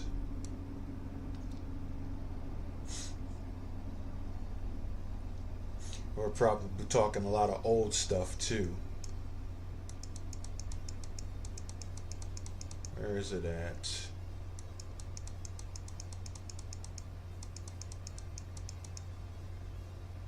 There we go.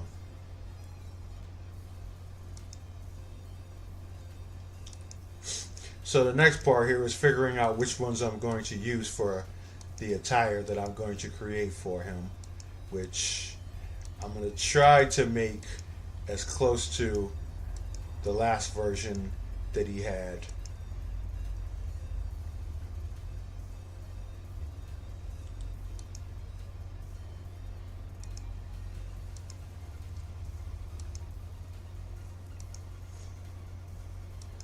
But first we'll start with the tattoos.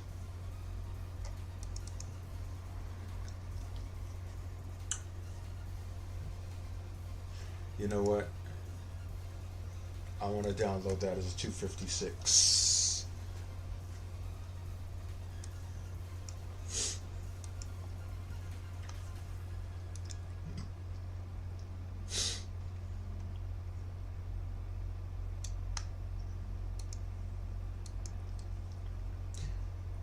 In an attempt to try to compensate for the lack of memory and layers and stuff like that, what I've been doing is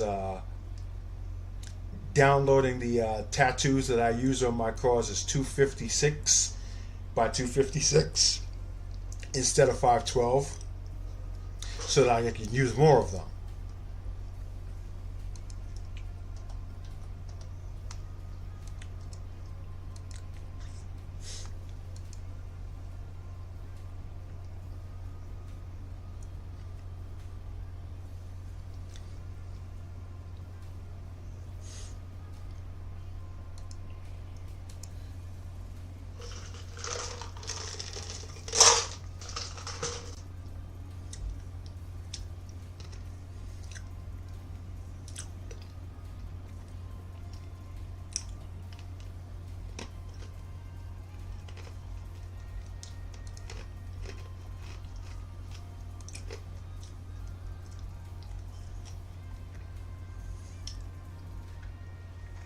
Alright, let's sort through and see what we're going to use here.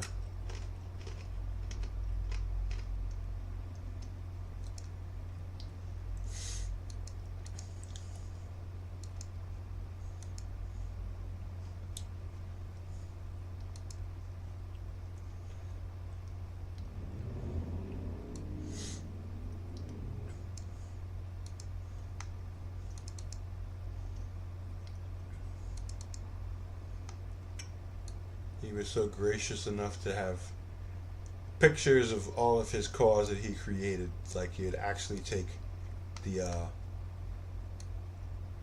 pictures of the finished works of his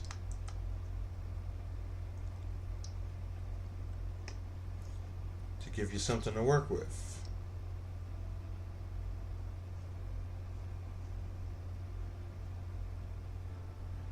And based on that, I know which ones to get.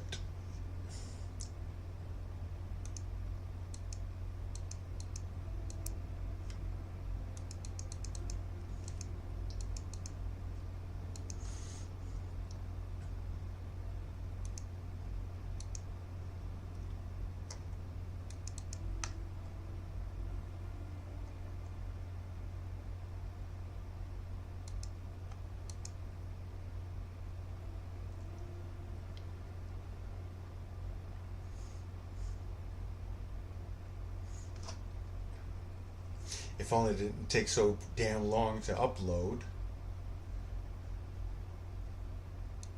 Like, wow.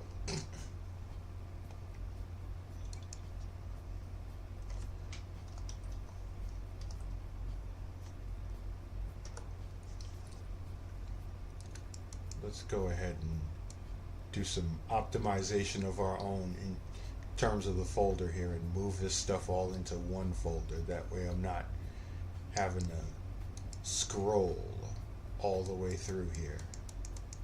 Let's get everything that says JJ.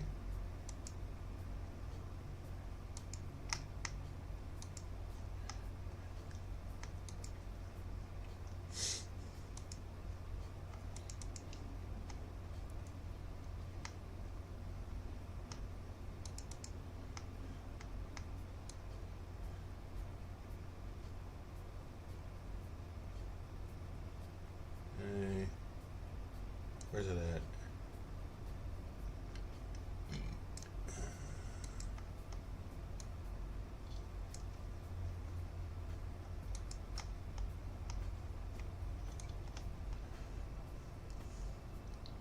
And move all that into one folder. You probably can't see it because I don't have that window up, but just bear with me, folks.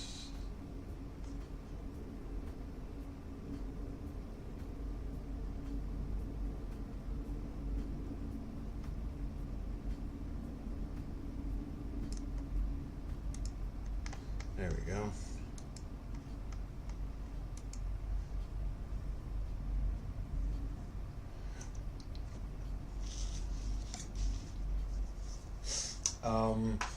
Just some of them, just a handful of them, 6.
Pretty much characters that are closely linked to my own characters, and then other ones that I think make sense to absorb into the XWA. So, like Jason Jones, Evan Slade, Primo Valiante, for example. Who else? Iconic, who is Jason Jones's first student. Who else? I got a list on my phone, actually. I made a list.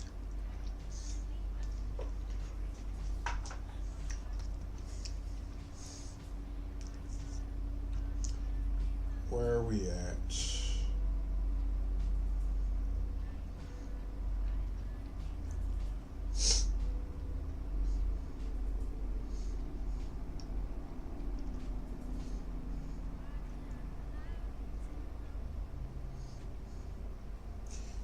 So yeah, kind of a sneak preview here for those of you on stream, so you know exactly who it is that's being recreated specifically.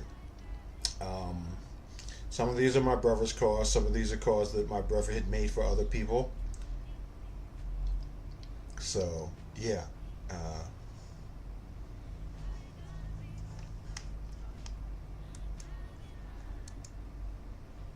Whoops. I closed all the windows again. Ha ha ha ha. Stop doing that.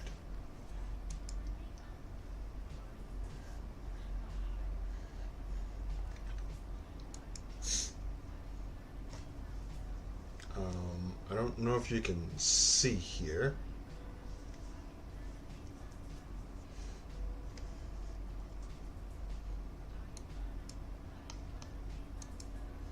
Let me just go ahead and make a new scene.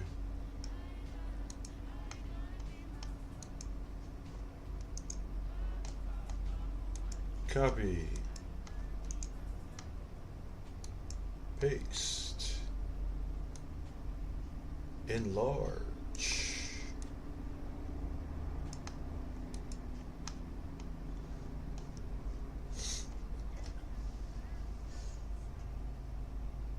Okay.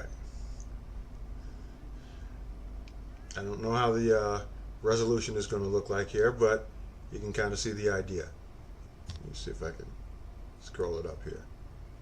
This is the list of the men's roster that I'm going to be making, or have made. Like anybody that you see with the asterisk has already been created. So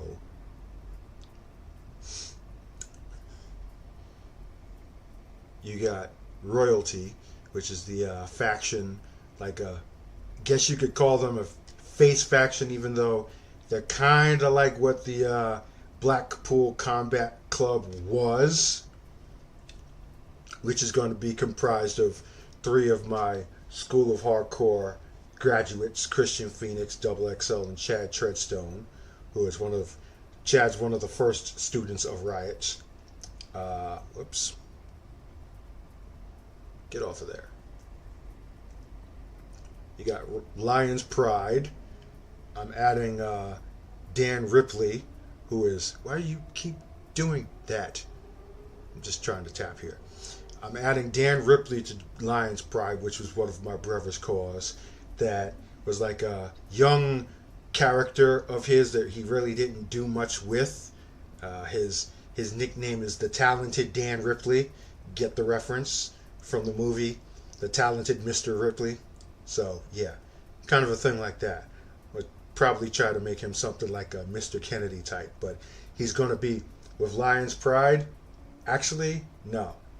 He's going to be kind of like a Charlie Haas, because Jesse Rising is kind of like Shelton Benjamin. So they're going to be like more of a Team Angle type of thing. Then you got the Old Blood, which is actually what it was that I was planning on doing as the major storyline before I decided I wanted to kind of transform Christian Phoenix. So those four names there are actually the names of four characters who were top talents, if you will, during the EFED era of the XWA when I was running the message forum. Scott Odell, who was the first ever XWA world champion. Kane, who is one of the more popular world champions. The Death Metal Goliath. Keith Weil, aka the Wild Man. And Brian the Dragon Yang. Now, Odell and Yang were both made by the same person. I've gotten the blessing from all of these guys to create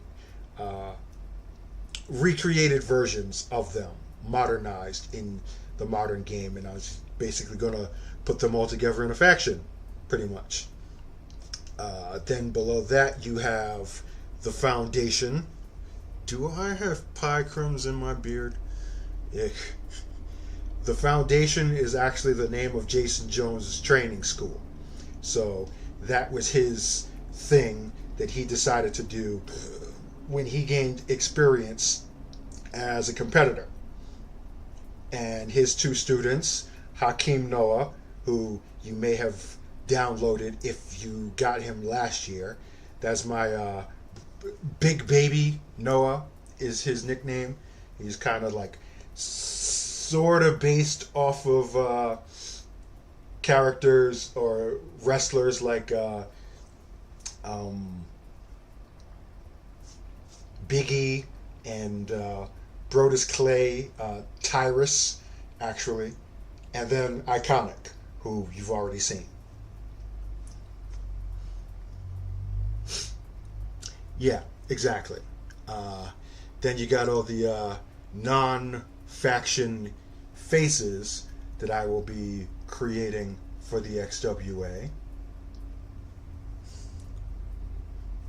Really disorientating trying to get this on camera because I'm looking at the screen and not the camera. I should be looking at the camera. But anyway, there we go. You got Evan Fate, who I will be renaming back to Fate as opposed to Evan Slade. You got Adam Devlin, who is another EFED original, The Man with No Fear. His design inspiration was Daredevil, obviously. You'll see those cues when I create him. Then you got Ryan Fireheart, who is the second oldest of the Fireheart clan. No, not the second oldest. He's got a lot of Firehearts. I think he's the youngest, but he was also an XWA EFED original. I am going to be doing a recreation of Simon Fireheart. He's just not going to be for XWA. Like, I'm going to add him into the Underground Kings storyline, so to be kind of a non-wrestling version of him, but he will be recreated. You just don't see his name here on this list.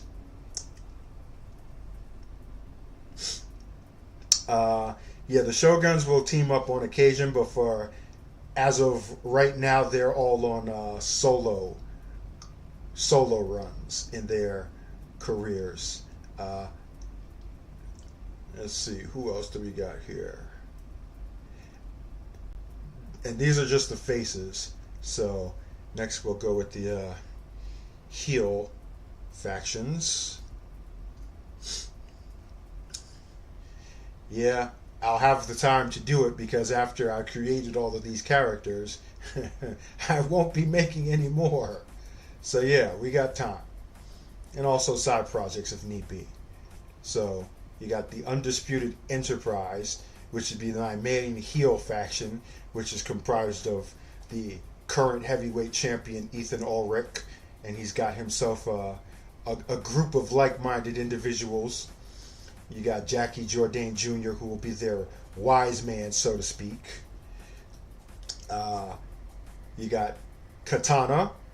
I'm probably going to be adding a new member to Katana to make it a four-man group again. Not sure if it's going to be bringing Victory Musashi back into it or maybe somebody else. Still haven't thought that one up yet.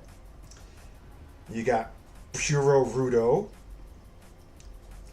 which is my rendition of Los Ingobernables, like that mix of Japanese and Mexican style wrestling. I might add one new person to them as well. Not sure. And then the non-faction related heel characters. You got Primo Valiante on top. You got Brutus Conover also, who was also a new character that my brother had created. He's the main rival of Iconic. So in this new generation of characters that he was building, Iconic was going to be the top guy, the top face, and Conover was going to be the top heel. So I'm going to continue that on as best as I can within the XWA, which is going to be a bit of a challenge because Conover's probably the most complex tattoo work that he had ever done on a call. And I'm gonna try to recreate that as best as I can. Like we're talking black work here, like pure black work tattoo work here, and I've seen a couple of cars do it. It's tricky. This will be my first time trying myself, so that'll be fun to do. And you got Timoa Mamula, who I'm thinking I might add him to Katana, perhaps. And then other names should be pretty familiar if you've downloaded any of my cars already, as far as the heels are concerned. And yeah, I might add to that. We will see. But in the immediate, that's the short list of what it is that I'm going to be working on, excuse me, over the next couple of weeks and months.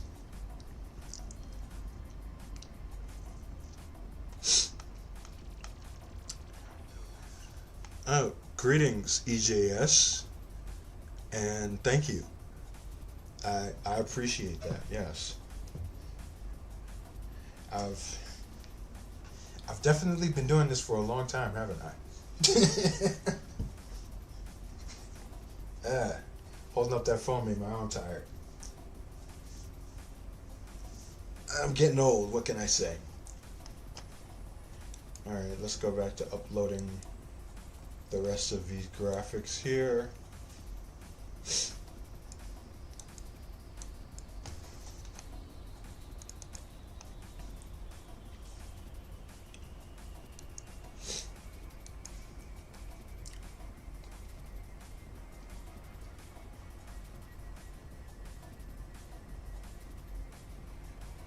Yeah, old.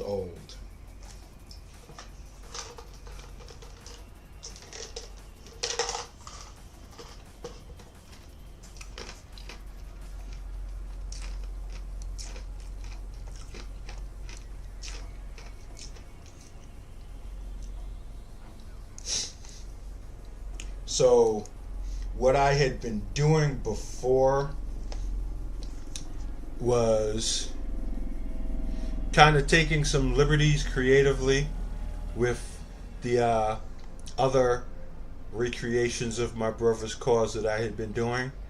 But in this case, I'm just doing a one-to-one conversion of his attire as it appeared in 2K23.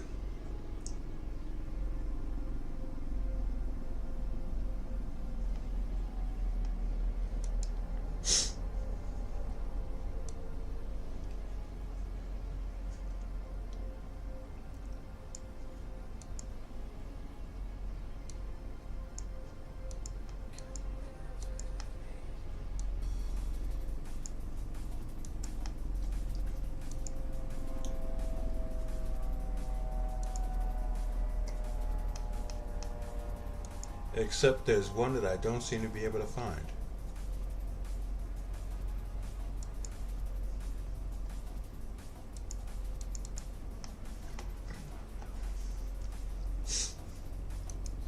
And yeah, you're right, 40 isn't old.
No, I think that's good.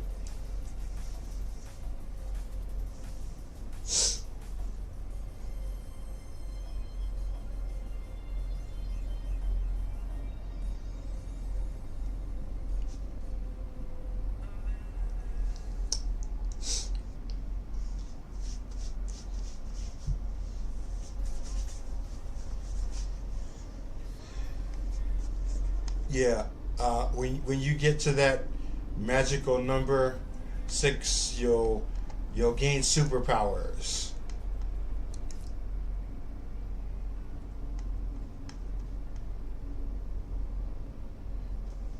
The main one of which being the superpower of not giving a shit about stupidity anymore.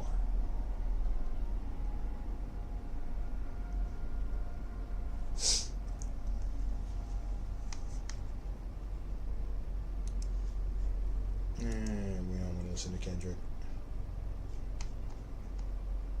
Love you, Kendrick, but too mellow. Gotta stay in a vibe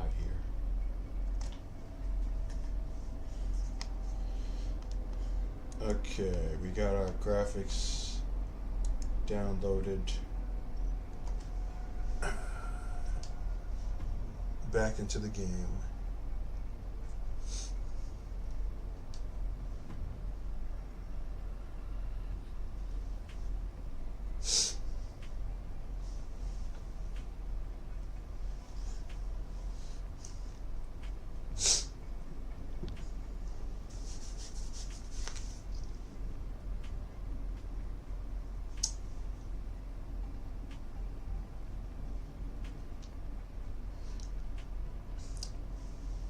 Enjoy the process is all I can say.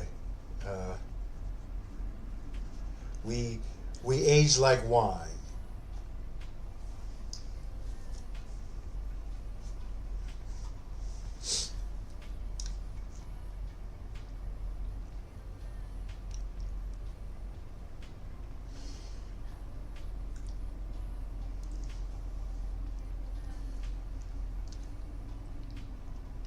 But that being said,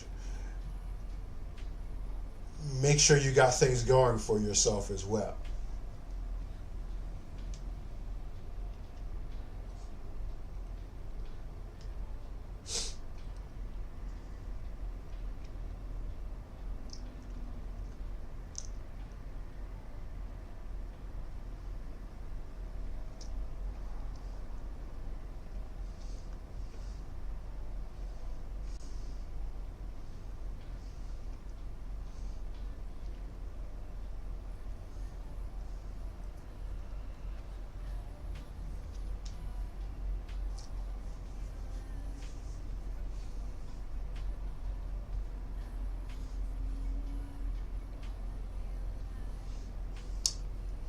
Wow, does this take so long to download this stuff?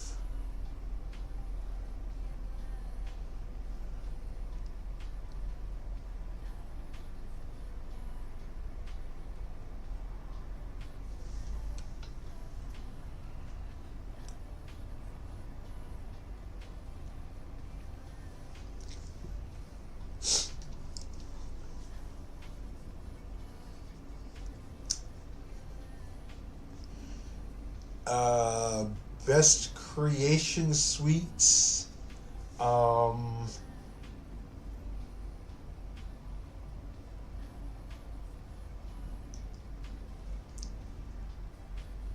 I would probably say 2K18 had the best creation suite.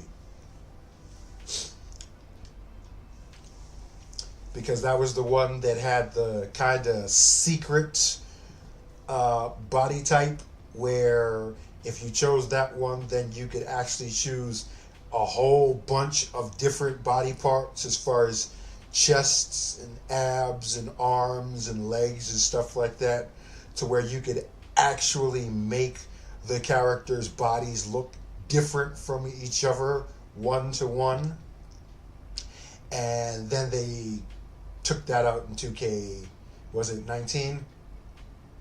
Yeah. No. Was it? I don't remember. If it was 2K19, that was the last year that you could do that. But now we got, 8 to 12 different body types that you have to use for everybody.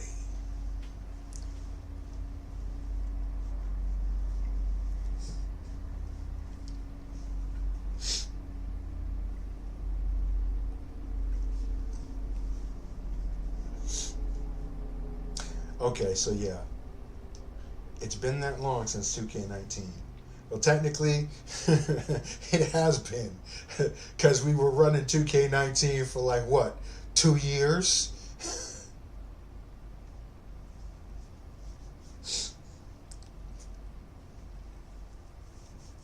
And meanwhile, 2K were saying, yeah, we're going to fix the game. But by their definition of fixing, they just meant taking stuff out.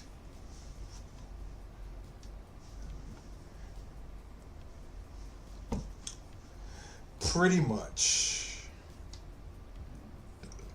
One body fits all, exactly. Now, they added a few more body presets in 2K24, but comparing that to being able to create any body type that you want is not that much of a comparison.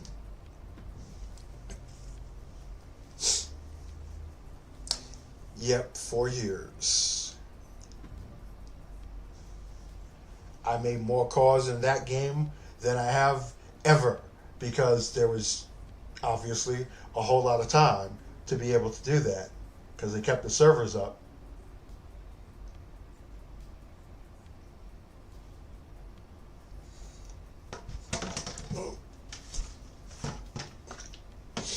Which, by the way, only proves that they have no excuse to shut down servers at all.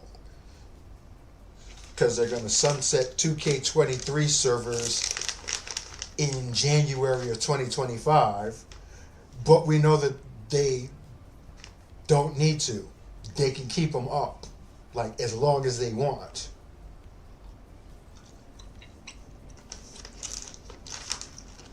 The whole point is that they want you to be buying the new game in order to be able to play online. It's the money.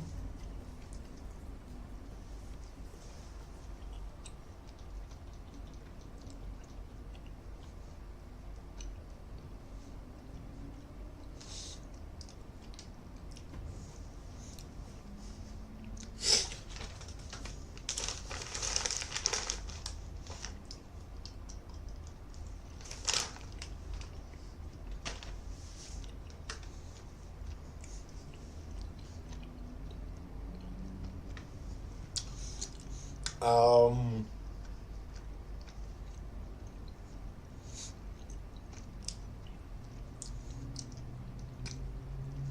well,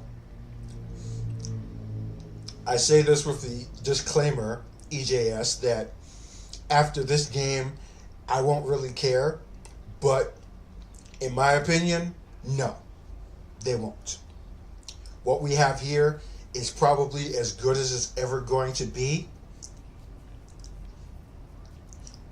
They're just basically probably going to add maybe a handful more of these preset body types, more hairs, of which they need to update the old hair because it looks horrendous compared to the new hair. And that's it. The only way that they would ever actually like revamp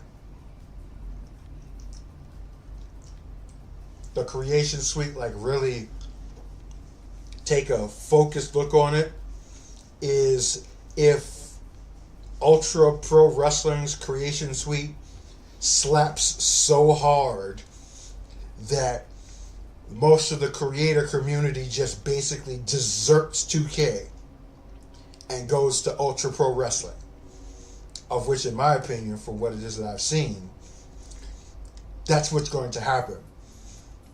Because the amount of control that you have over body morphing alone in the creation suite of Ultra Pro Wrestling is like on the level of 2K17, back when you can individually morph each individual body part independently. And they haven't even gone into like image importing and stuff like that, and texturing and so on. But the game is going to be being released simultaneously on PlayStation 5, the Xbox, and PC. And I think they said that they're going to have modder support. So creation is about to blow up on that game. And if it gets to the point where people are like, okay, screw 2K, because I can do whatever I want to in this game, then that's going to force 2K to go into looking at the creation suite and adding some real updates and customization options and things of that nature. But we have to see what happens first. They got to be forced to do it, though, because that's how it usually works. Nobody does anything new until somebody does something new that actually winds up being better than what the other person was doing.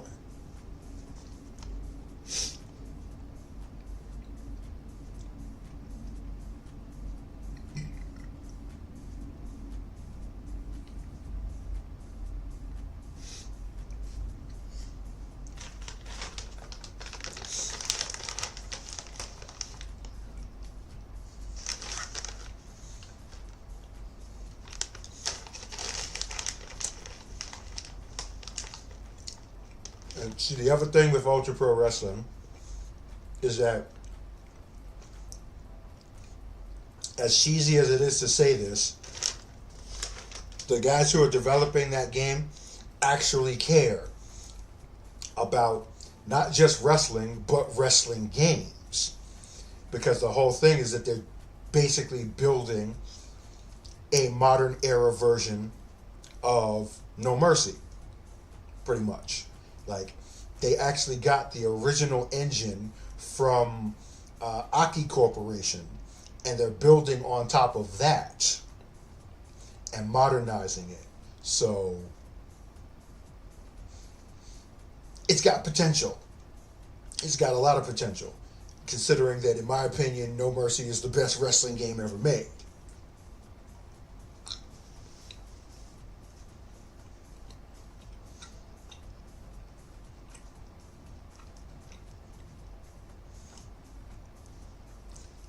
And on top of that, No Mercy was the best wrestling game ever made. And it didn't have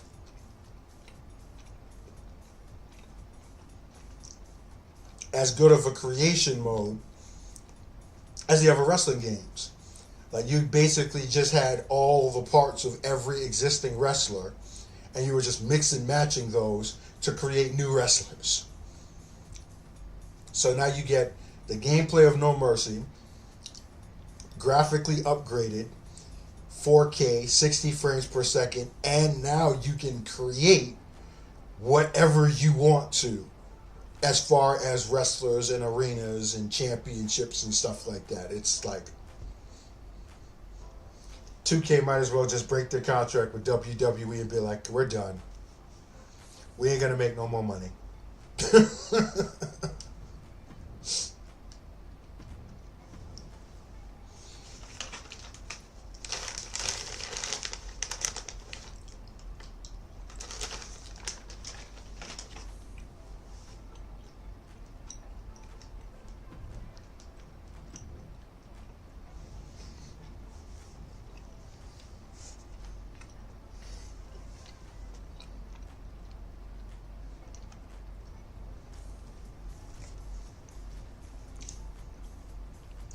Yeah, well, Wrestling Code is still in development too. They haven't actually came up with a release date yet either. Ultra Pro Wrestling said sometime in 2025, so next year. They haven't said when, but they're looking at a launch for next year.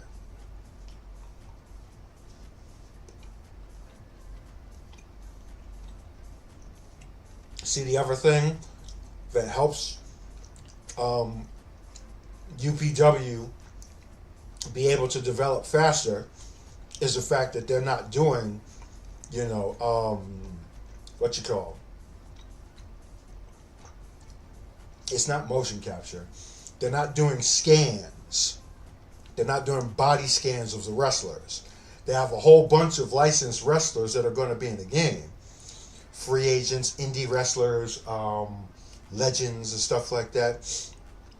but they're basically building out those characters, those wrestlers, from the same creation engine that we'll be able to use to create our own wrestlers. It's not body scans. They're using the core models that they built for the game to create versions of these wrestlers. So that's less time that they have to spend doing face scans and animations and stuff like that. So that's the reason why I think, I don't know when UPW started development. I think it was before the Wrestling Code, but they'll be releasing it before the Wrestling Code. And depending on how good it is, we won't even care about the Wrestling Code. Like, you can't take so much time, unfortunately.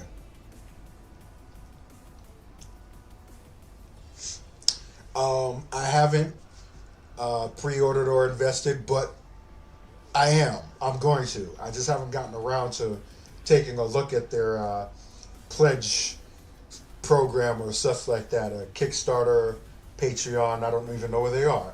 I'll probably just Google it and find out. But yeah, I'm definitely going to invest, because it seems like the game that we've wanted to have, at least as far as creation goes.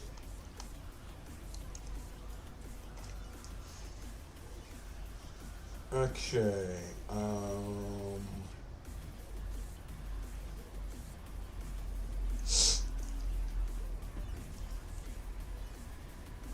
So the lion tattoo goes on the left arm.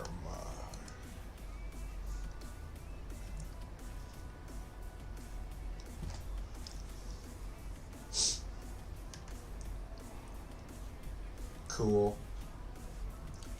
Yeah, I will be joining you on that one. If anything, to also, get those updates to find out what's going on with the development and such.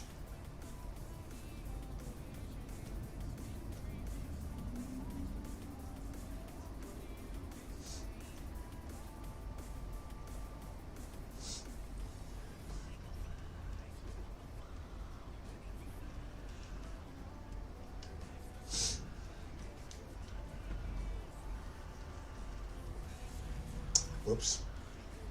Not embossed, we need opacity.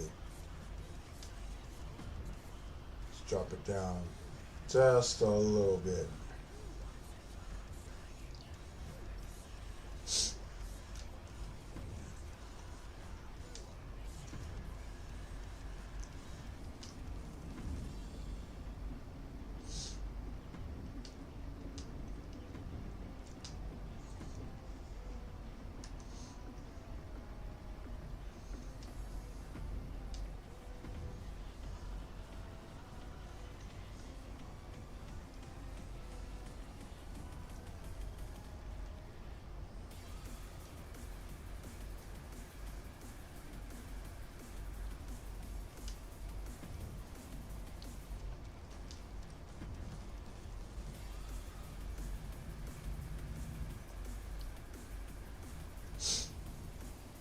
And just like that, the tattoo layout is done.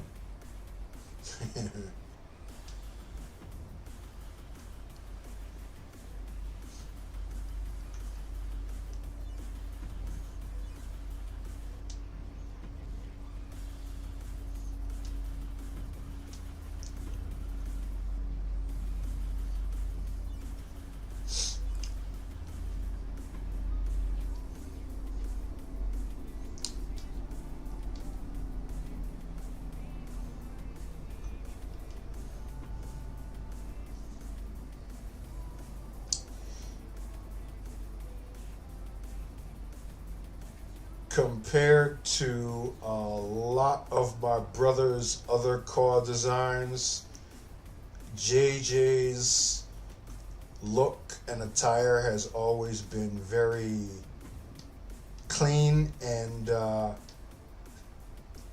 simplistic, which is part of the charm of his look.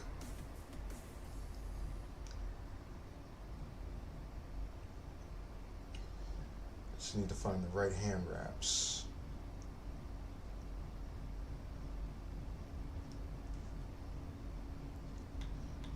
Let's go to wrap. There you go. There's a whole category. Forgot about that.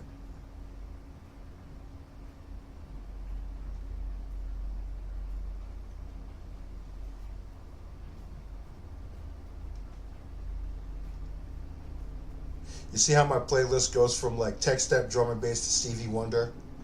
I told y'all, I'm all over the place when it comes to music.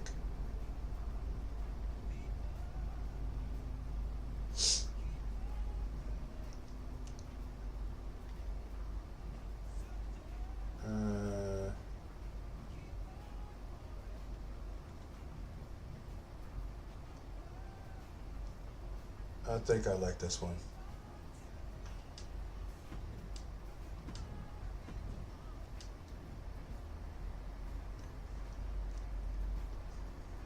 Another pet peeve I have this year is that black is not black. Like it's this lightish, dark gray, but it's not 100% full black.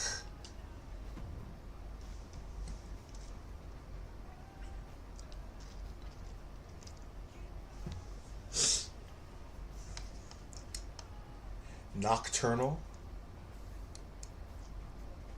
Let me type in nocturnal and see what pops up.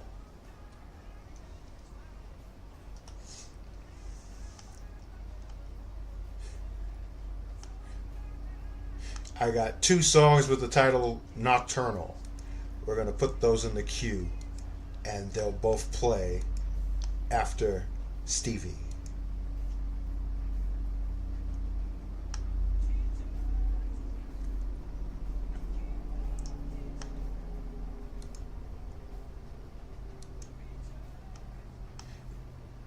It's got to be one of them.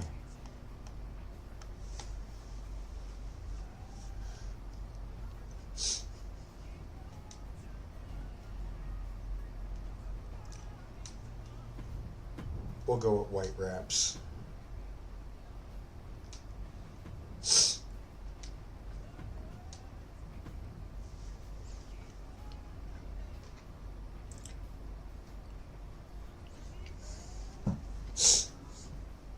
Yeah, I could do that. I'll do that for the second attire.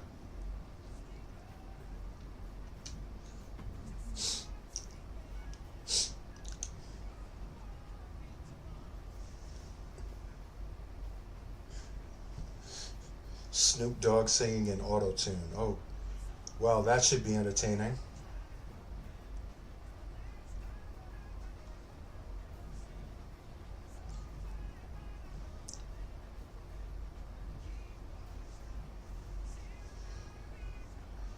Snoop is pretty much running side quests right now. He's pretty much done everything there is to do as a musician.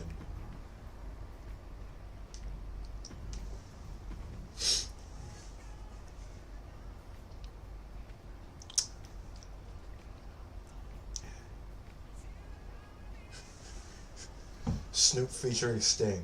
Yeah. He's on everybody's albums now.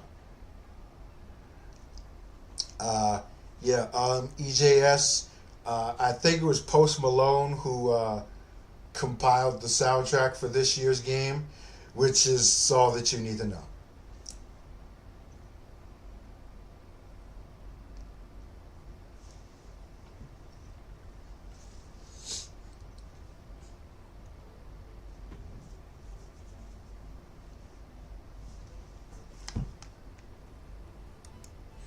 So this one is Nocturnal by VKTM and Tape B.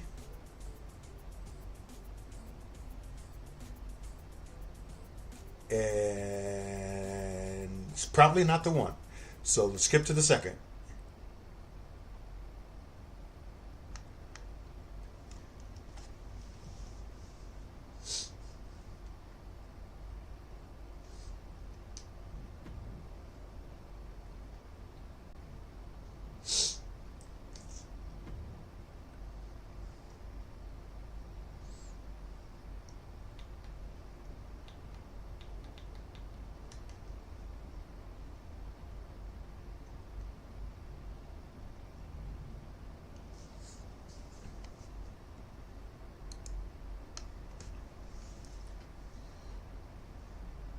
There goes our shorts.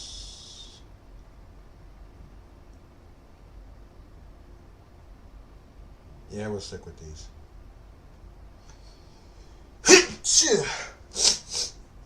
Excuse me.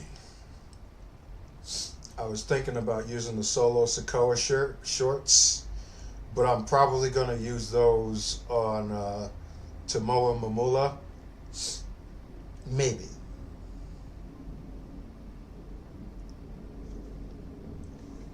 And this doesn't sound like it either because there's no vocal. This is some vaporwave.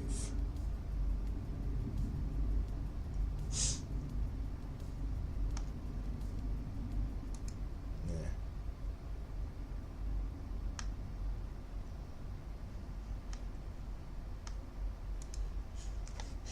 Maybe it'll pop up somewhere.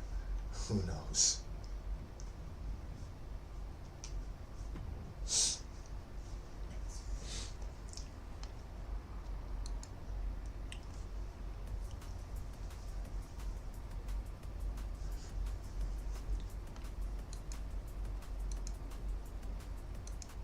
It's too pretty.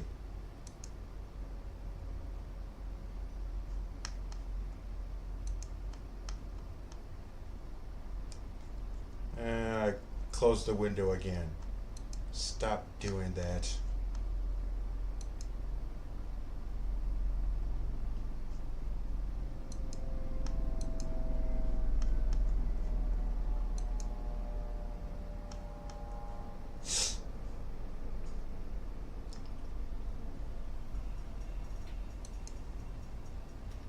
Oops.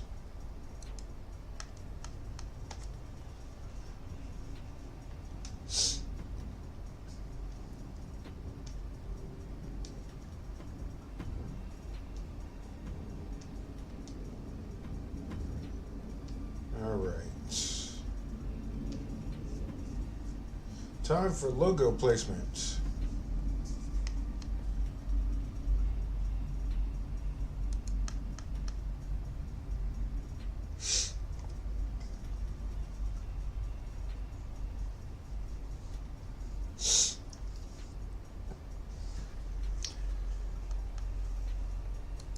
Let's see how good Spotify is. Female vocal. You gonna sort that through everything that I might have that has a female vocal on it? No. I didn't think you were that good.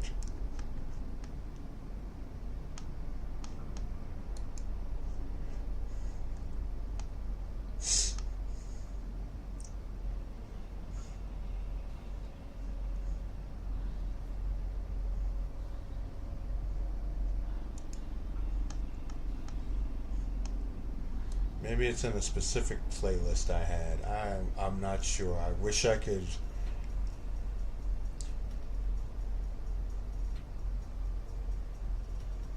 figure out what it is.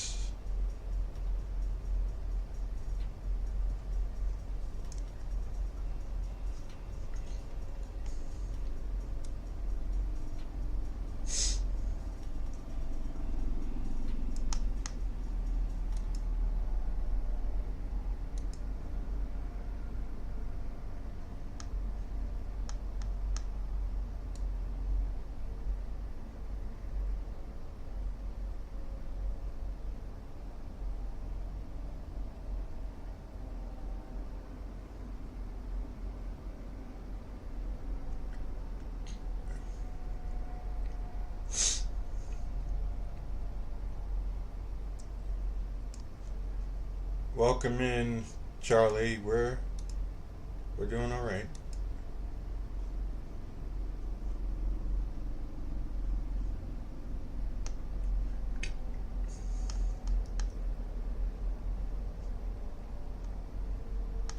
Everything is as Good as it's going to be.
Chief logo goes here.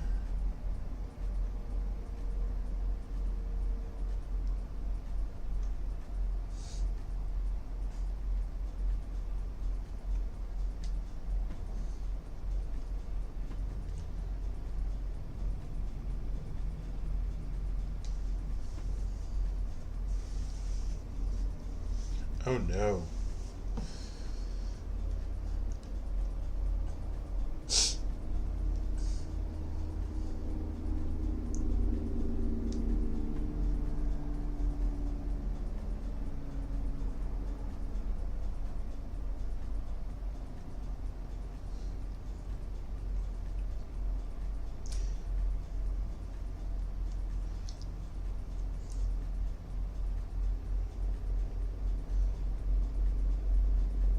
Oops.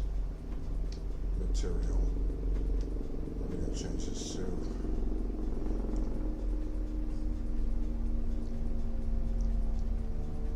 velour.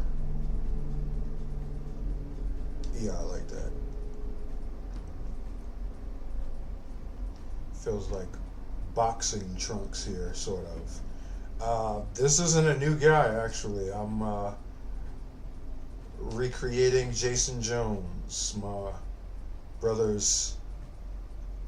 one of my brother's top heel face characters, one of his longest running characters, simultaneously with all of the characters that I've created over many, many moons.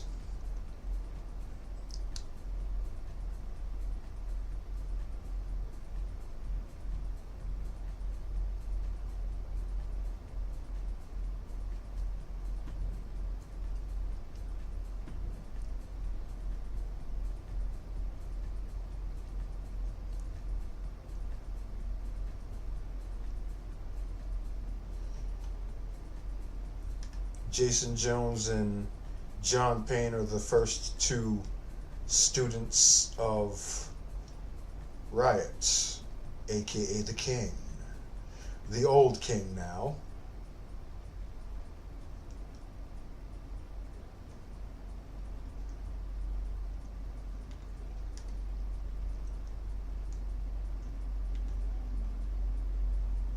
And he's on the short list of my brother's cause that I'm going to be recreating and absorbing into my own production XWA stuff.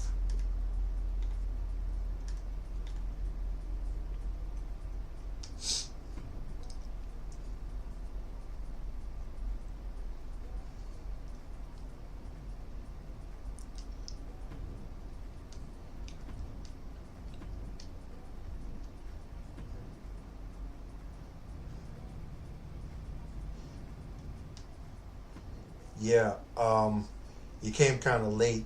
Like a good 30 minutes ago, I listed out which one of my brother's cars I'm going to be recreating.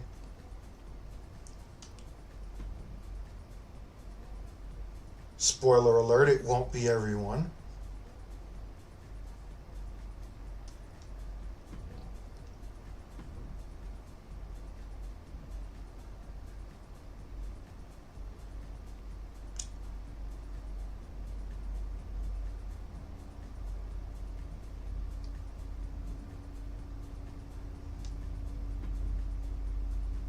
Is there a yin yang symbol that I can use preloaded? Of course not.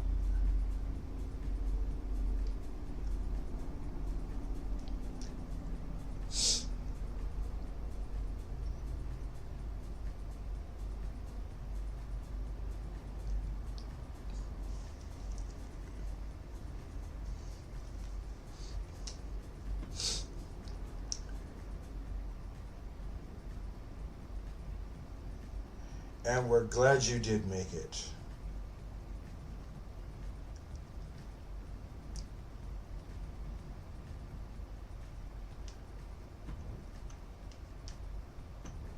I realize that he's going to wind up being very logo heavy because I have to replace some logos because I can't find them on my brother's hard drives.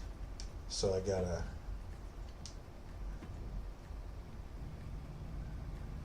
do some product placement.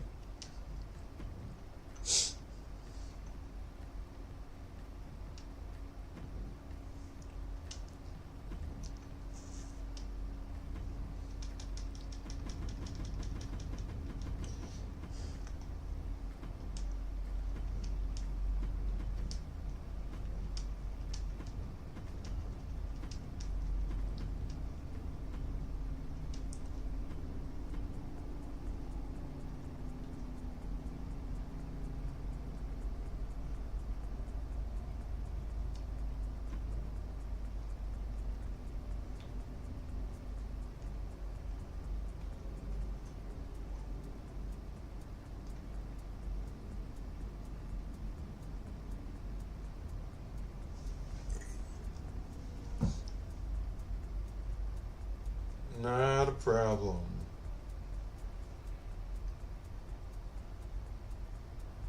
Okay, we'll keep it short. All are welcome here.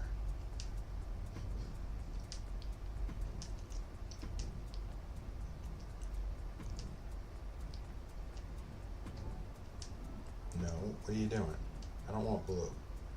Give it a gold.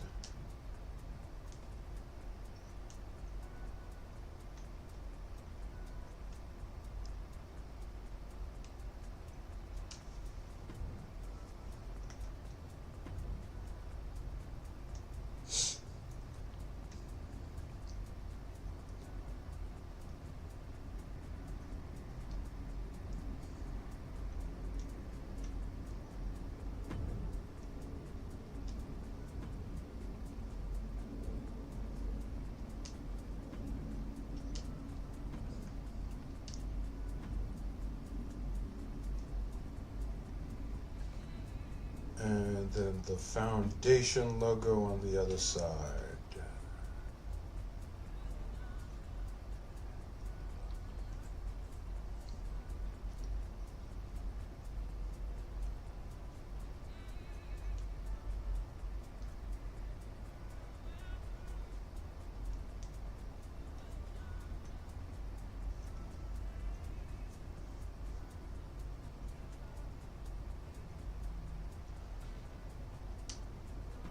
Yep, that'll work.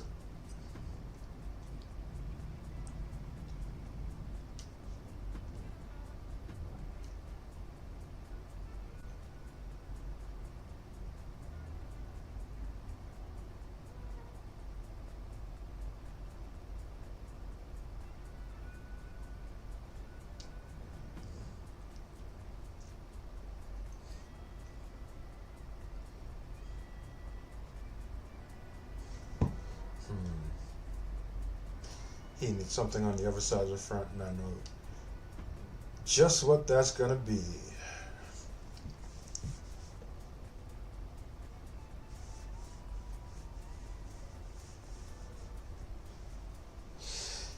Yeah, if they would have locked that fiend behind my faction, that would have killed the game.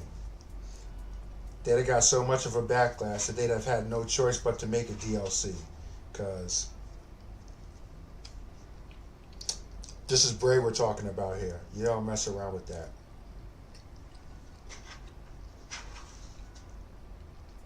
I still got to get that pack though, and the WCW pack. Mainly because of the Great Muta.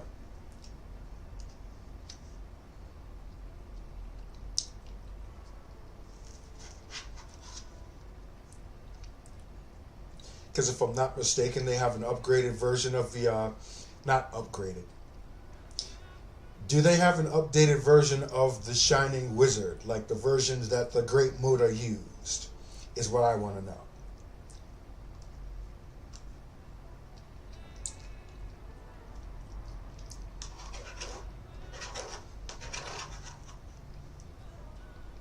And a better version of the Poison Mist.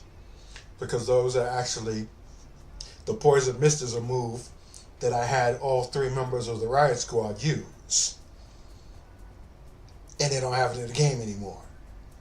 They don't? Ah, crap. That sucks. Well, that's 2K's laziness for you.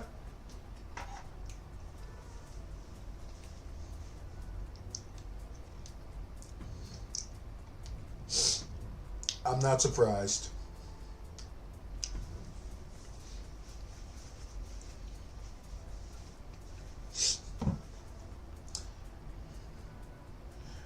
We shall see. I'm gonna go buy the packs as soon as I get the opportunity to.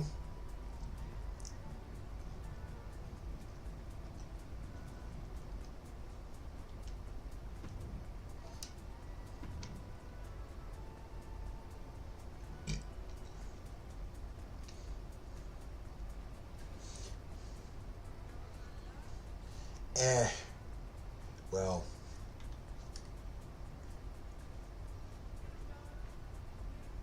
it is what it is.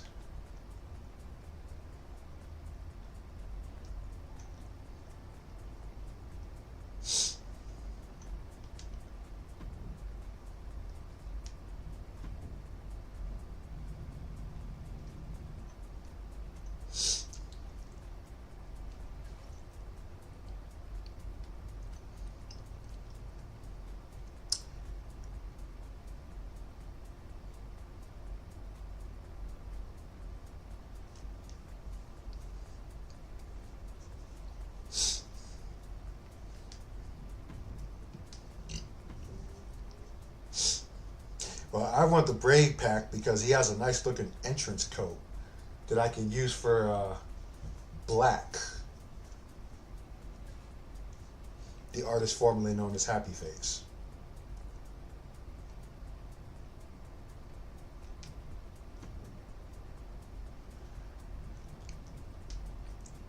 Let me straighten this logo out a little bit here.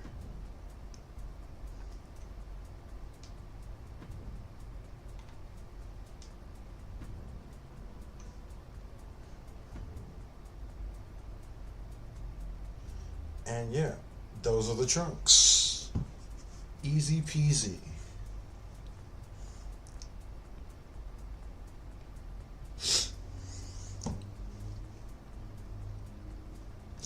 Yeah, I heard about that.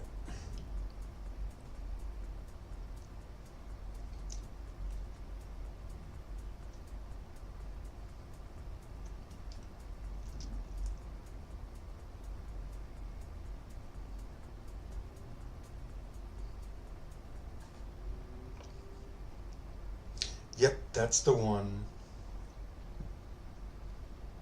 That's the code. Like you can preview it in the game, but it's locked. And it tells you you need to have this pack in order to use this. Which is scummy, if you ask me, because it's like, it's in the game. But you have a literal paywall behind it, but you can see it in the game. Like, that's that shit that annoys me about 2K.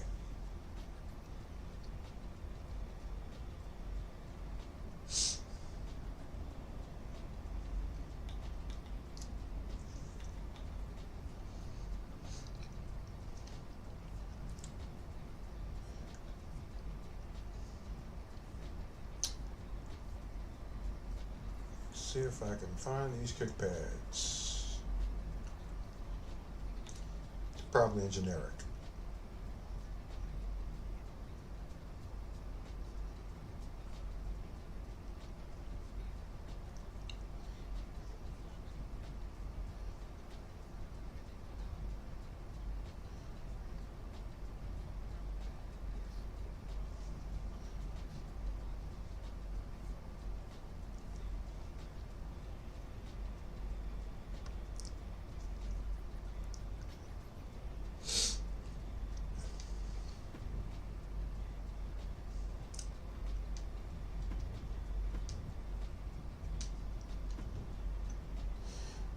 Yeah, you know what pissed me off? Them having freaking Scott Steiner in my faction. Like, just really?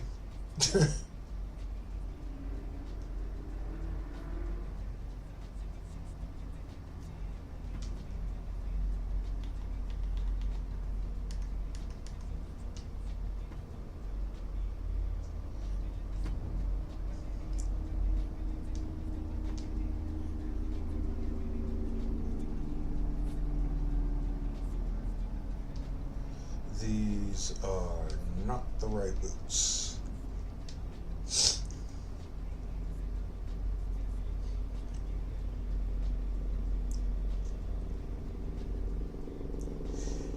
They did the same nonsense last year, if you recall. Last year was when Asuka returned at the Royal Rumble. She came out with the zombie look that she had been using in Japan for a very long time, and they locked that version of Asuka behind my faction. That pissed me off.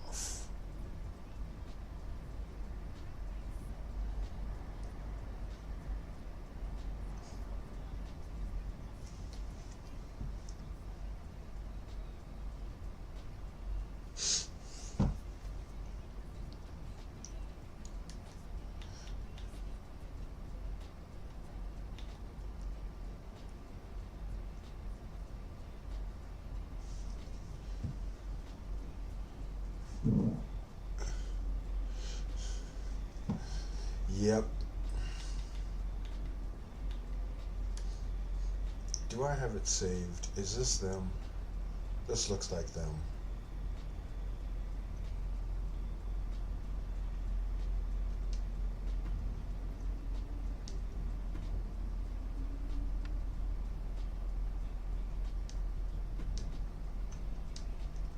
I think this is them.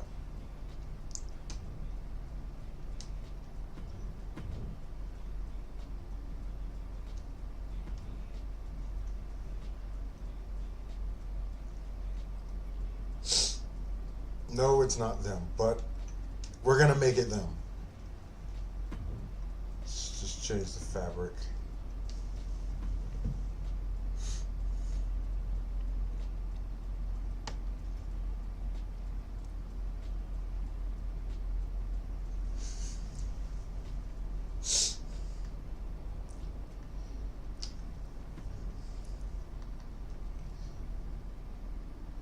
Yeah, my faction is pretty much a cash grab. You got that right.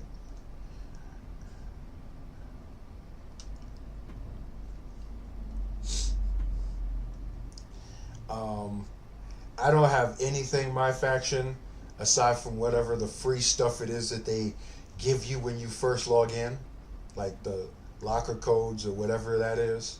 So, no, I ain't got nothing.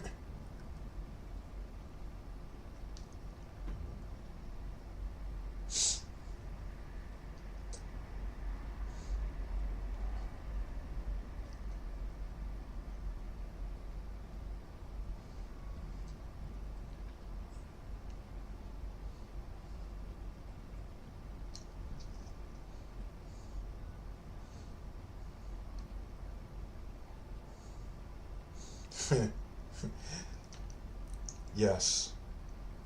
Status doing the Lord's work.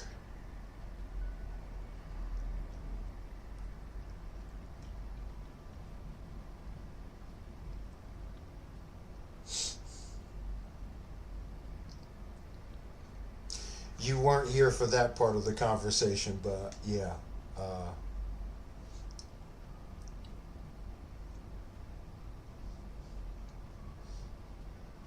What it is that Status does pretty much paints the picture about 2K and how they handle the game and their content.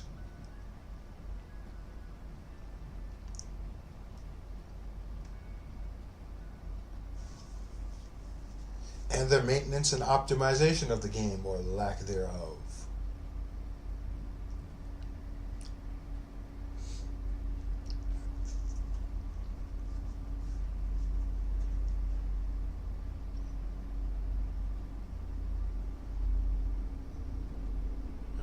The knee pads are kind of like a two-tone colored something I'm trying to find here. Is it them? No, it is not them.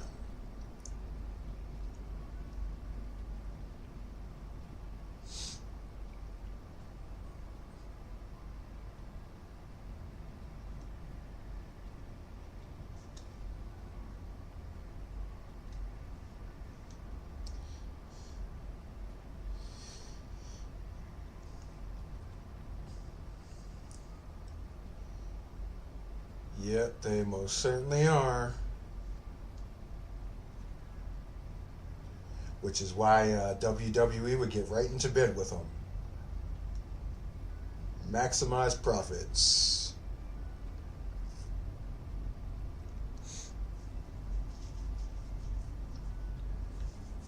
Yep, that was part of my rant, Six. Like, most of us saw the writing on the wall when 2K announced that they would be developing WWE games, and we all figured, okay, they're gonna make it like 2K games. I mean, they're gonna make it like the NBA games now. Everything's gonna be paywall, microtransactions, and my whatever faction, league, whatever.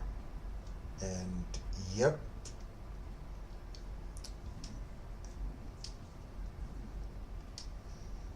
They started slow with it though. They were slick because they didn't just dump it in right off the bat. They were like, oh no, we're not going to do that. We're going to stay to the core of 2K's gameplay and what people expect from the game. 2 years later, my faction.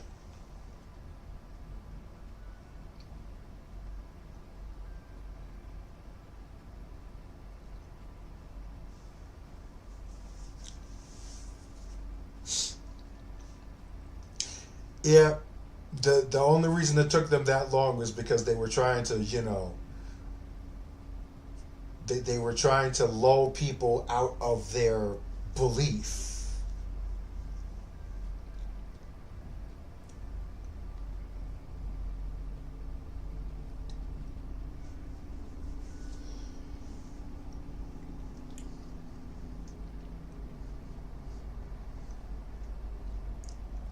Do I want to use these?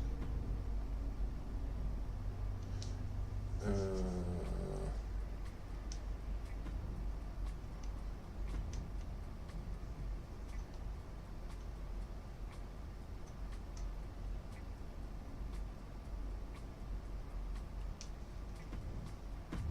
let's see how they look.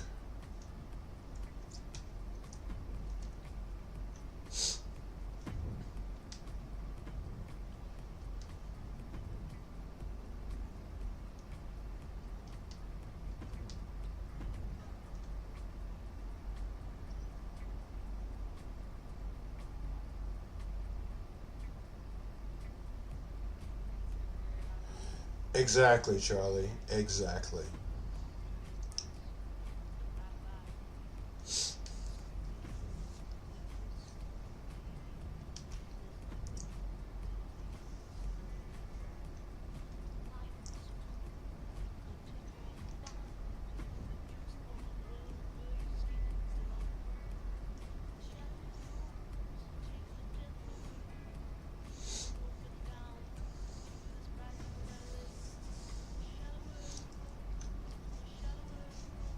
Yeah, that would have been terrible if EA got the license. I'd have gave up on WWE games years ago if that would have happened.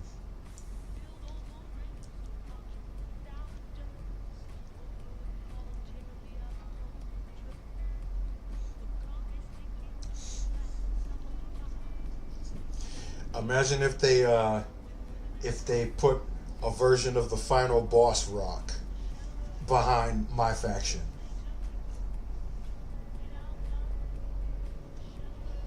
Somebody thought of it in 2K's front office.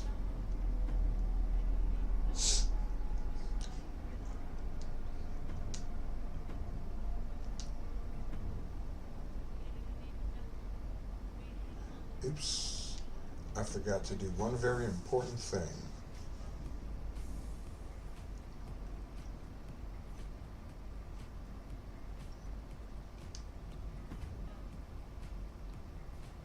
I can see it happening.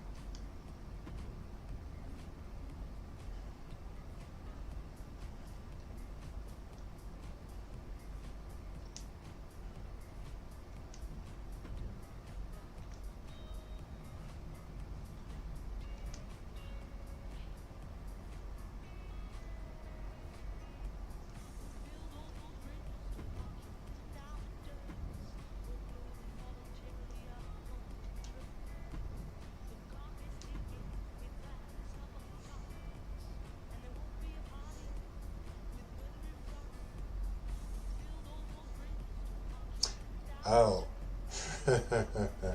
they did do it. Surprise, surprise.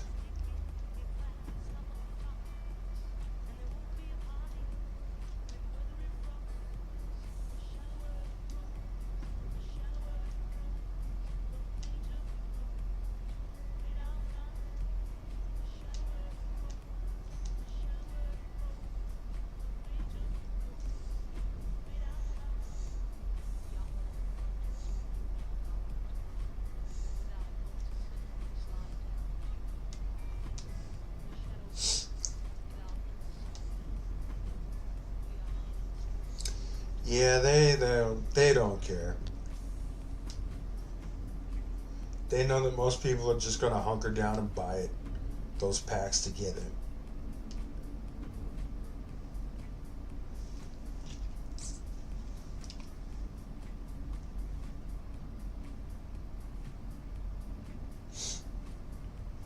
Uh,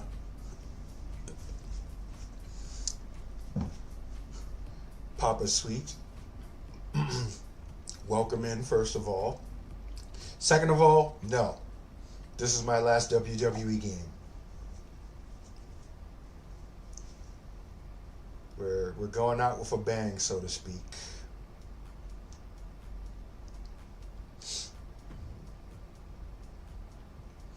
What I'm doing basically after 2K24 is that all of my show content is going to be in 2K24, and there won't be any new creations until the release of Ultra Pro Wrestling, whenever that is.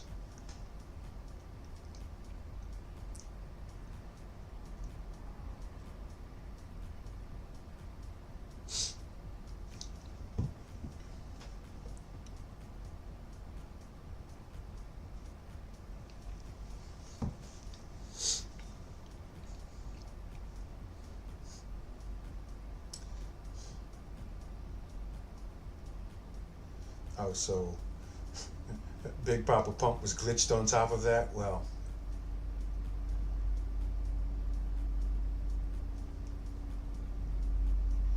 color me surprised.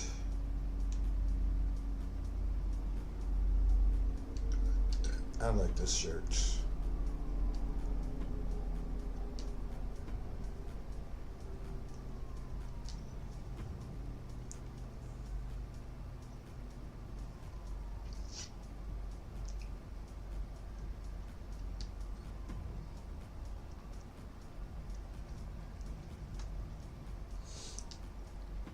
I had also kind of mentioned this a little bit in my talk about status earlier, 6, but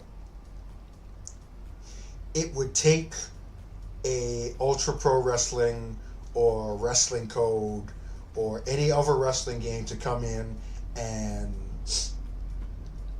destroy WWE in terms of the creation suite for them to actually make any real effort to improve the game, like to actually like we're we're changing things, we're making it better.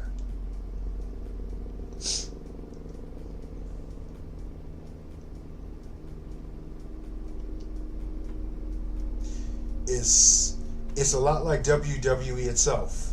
They didn't start getting better until AEW came around.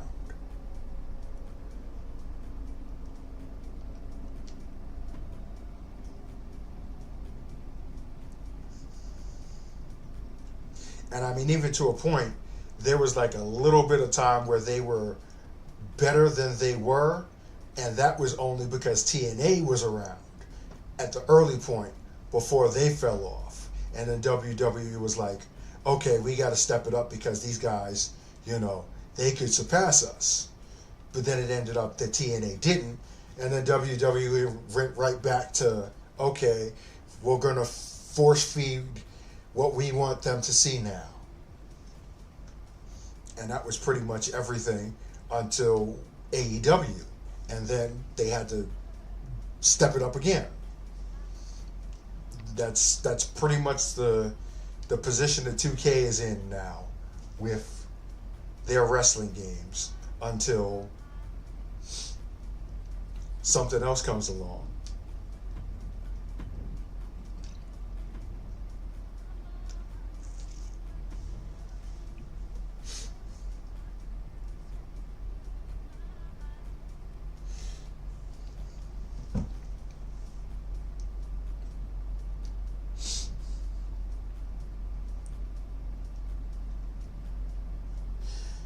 Well, that's an interesting question to ask there, Six.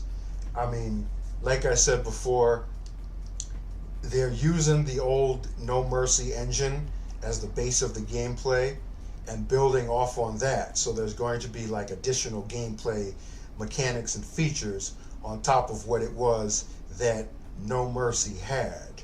So I don't think gameplay is going to be the issue. Like,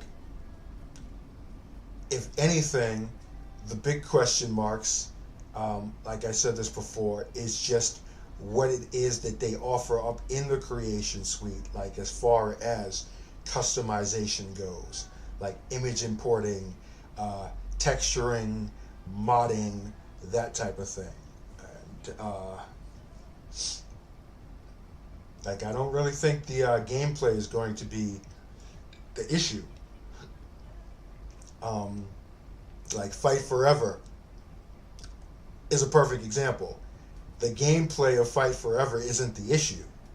The issue is the fact that they decided they didn't want to have any creation features in the game at all, or at least like a bare bones version of them, when that was what everyone was pretty much expecting out of the gate. And for whatever reason, AEW didn't want that, and the game suffered because of it.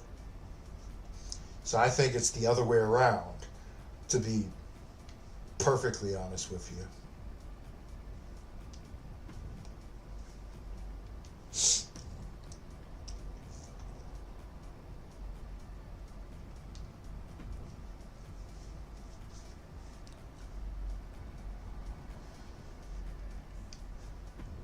you. Ooh, excuse me.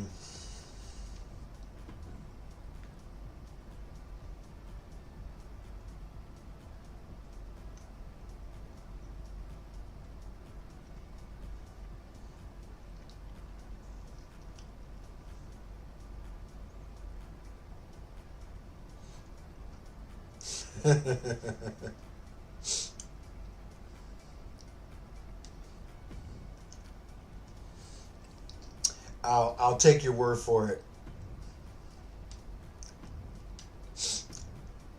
I took a pass on the game when I found out that there wasn't going to be any creation mode on it. So it's like,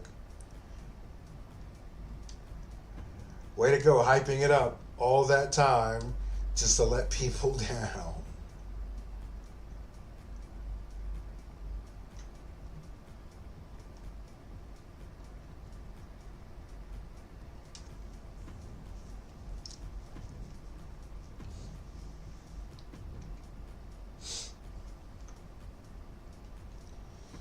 Alright, that's Attire numero uno.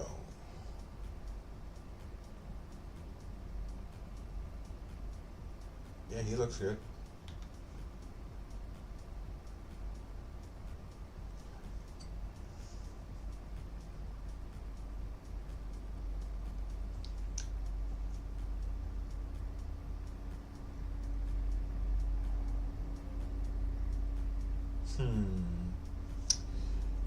Now I'm trying to figure out what I'm going to do with Attire number 2.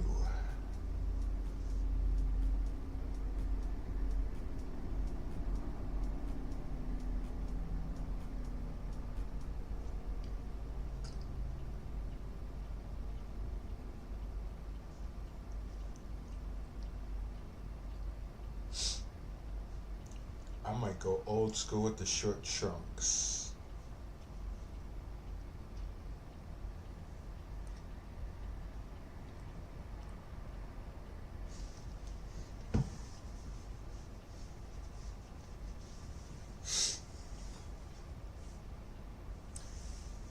Yeah, we've grown past that point, 6. Like, if I want to play WrestleFest, I'll go play WrestleFest.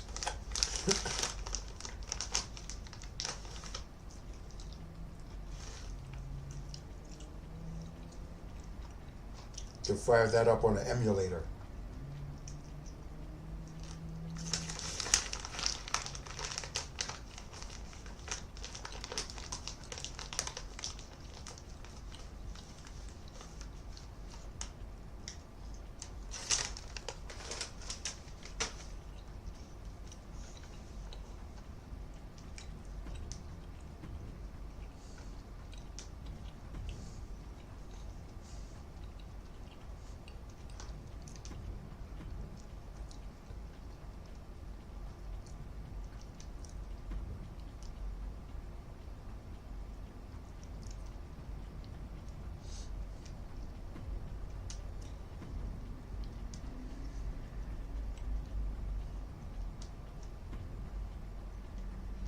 Okay, why isn't it green?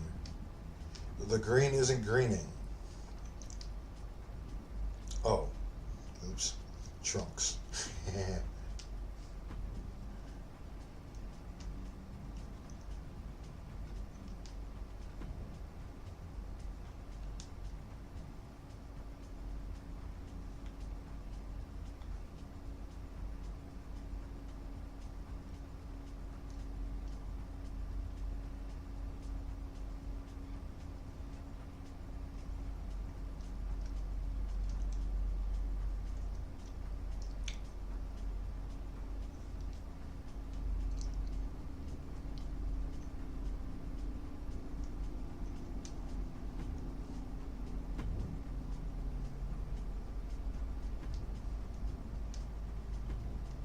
Oops. Copy.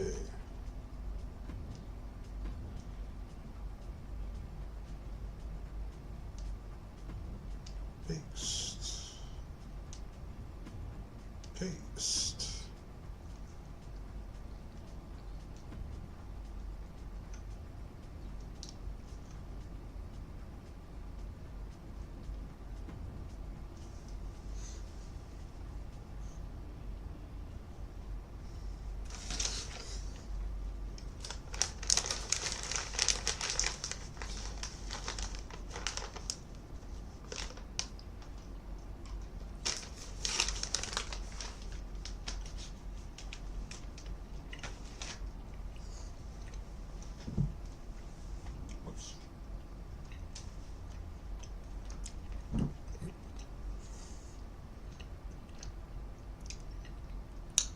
Yeah, it's not only a matter of colors, color blindness and such, but also the your screen.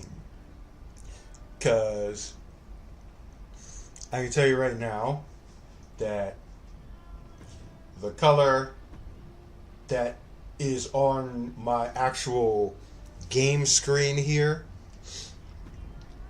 and the color that is on the capture screen that you see are not the same.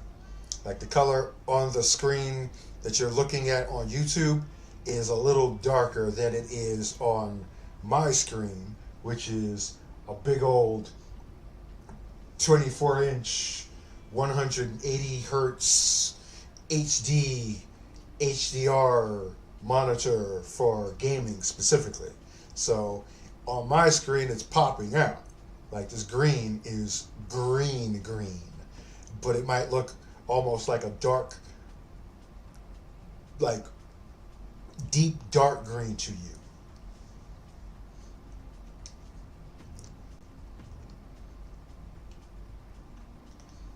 Like even if I zoom it in, it almost looks like an olive green on the capture screen, but on my game screen, it's like a kind of like a pine green, sort of like a military type green.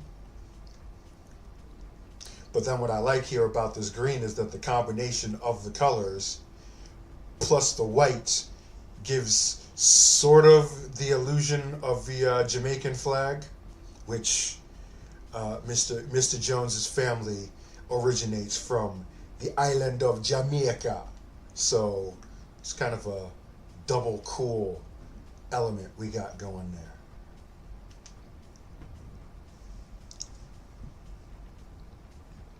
Pine straw green, yes.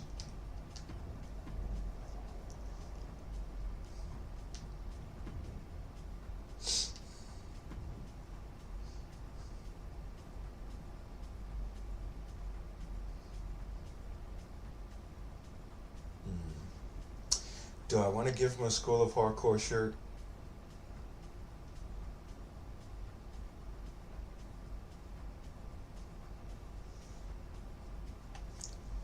Yeah.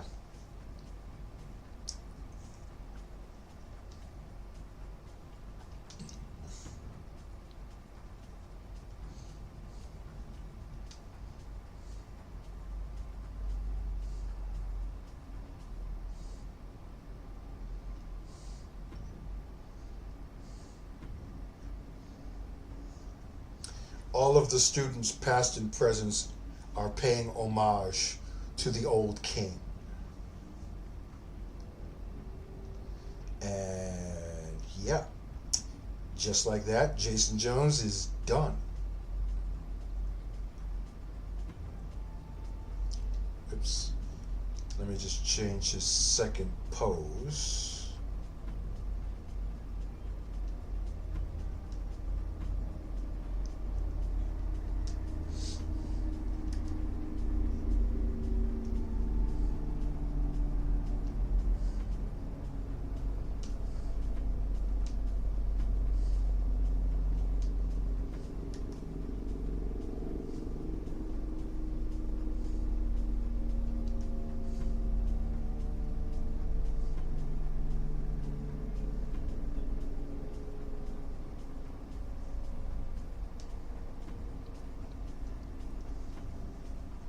And please don't crash.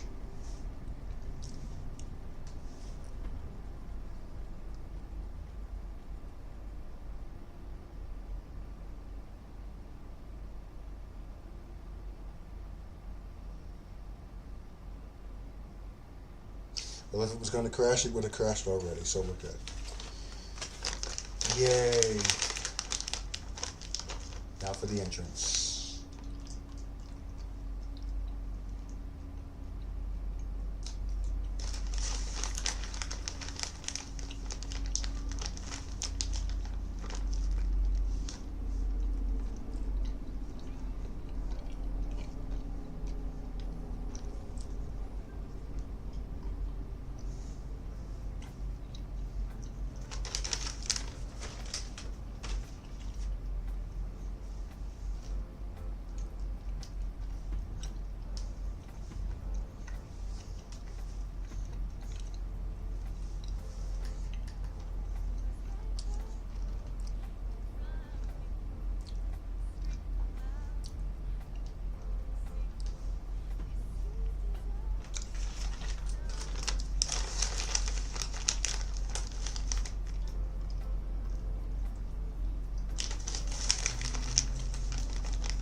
Yeah, this is going to be tricky.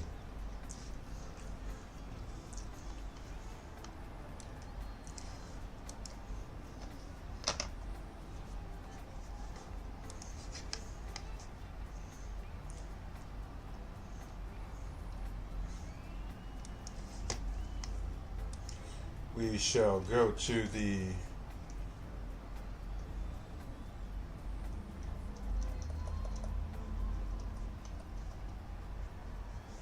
SmackDown Hotel.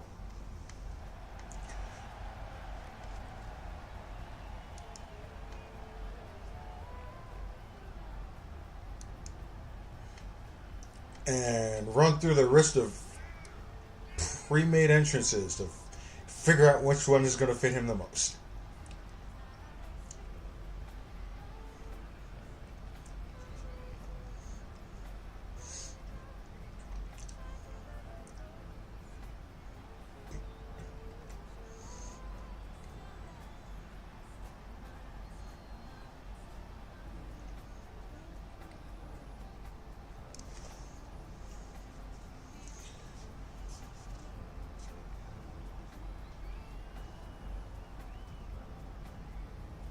Let's see how Kyle O'Reilly's will look.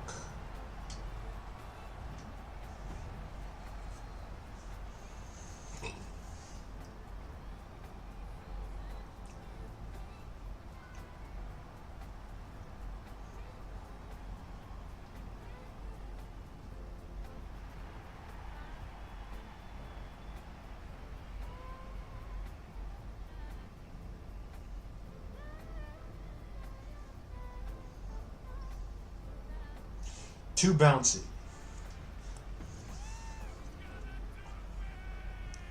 Okay, buddy. He's a little excited, isn't he?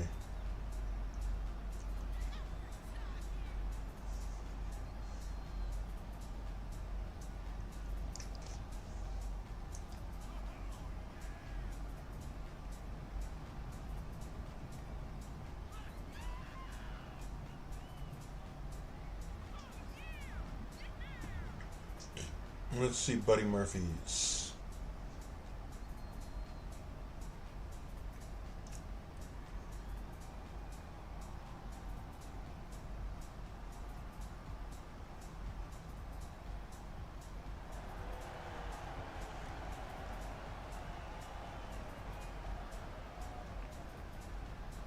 That would actually be a good entrance for Jacob Fatu core, actually. I love you, Solo!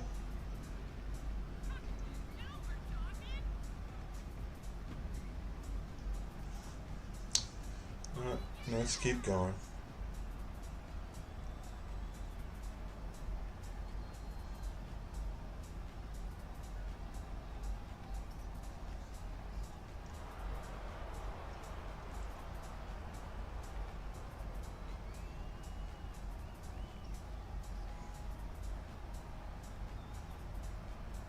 You know what? Maybe we'll actually keep that one. Nah.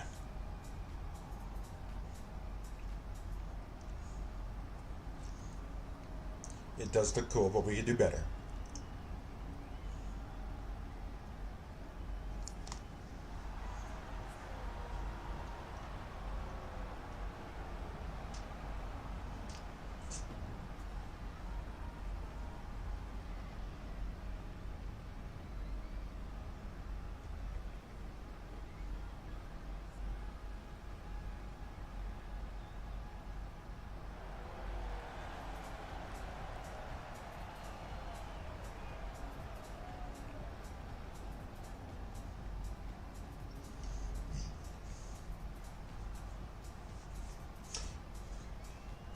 I think I like this one better. Old Buddy Murphy.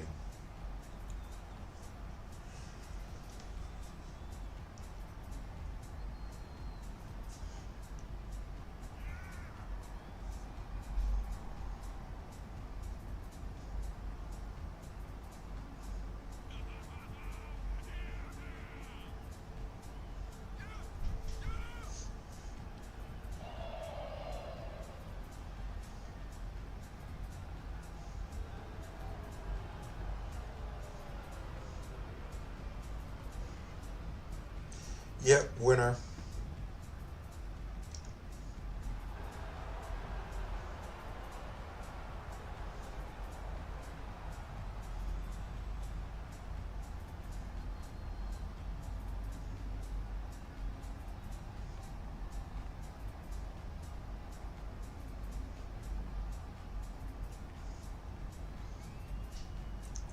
Theme song really doesn't matter because I have the music turned off anyway, but just for posterity, we'll go with the Street Profits.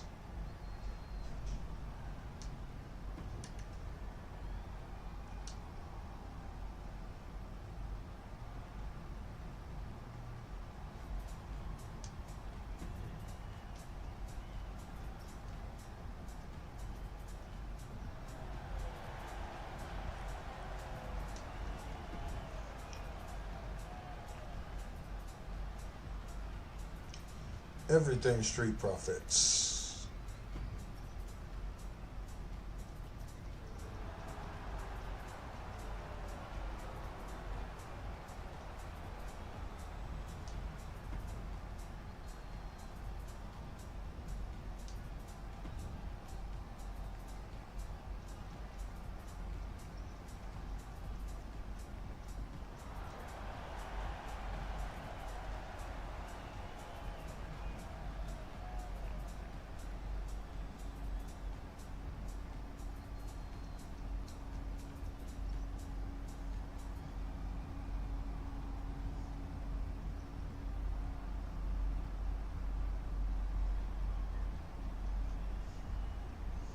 Well, almost everything.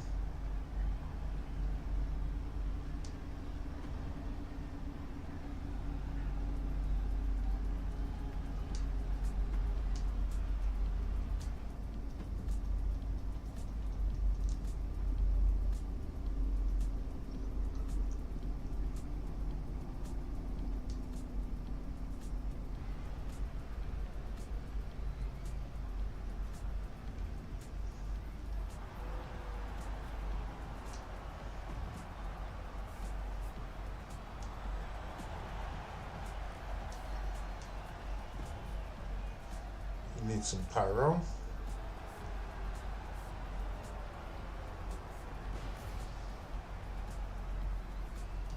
A little more pyro than that.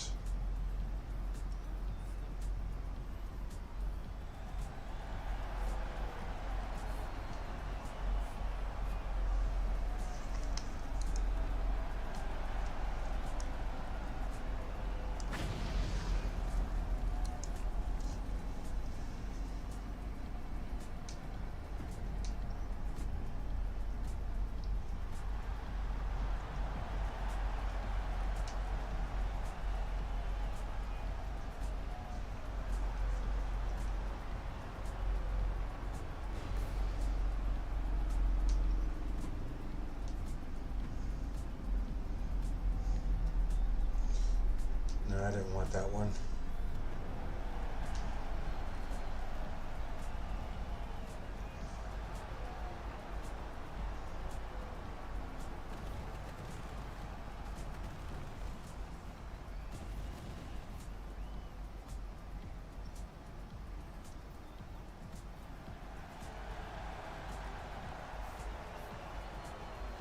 Yeah, we'll go with that one.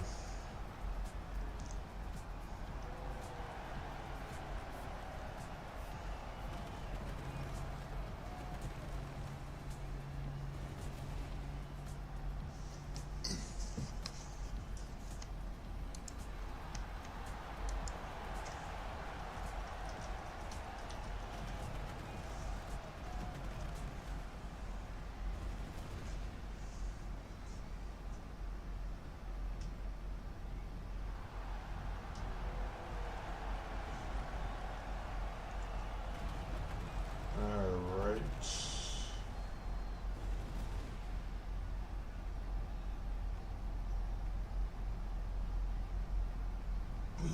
Excuse me.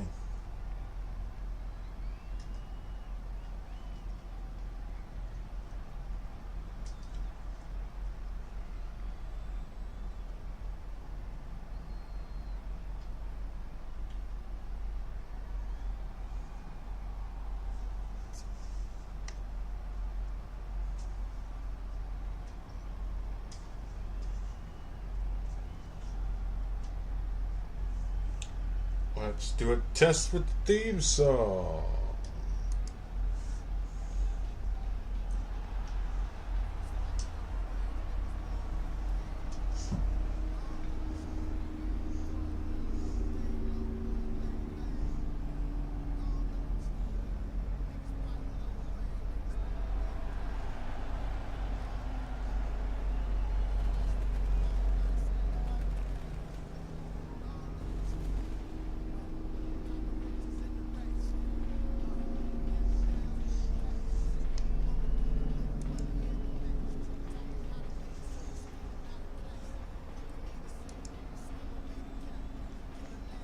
Oops. I had the wrong screen on this whole time. Wow.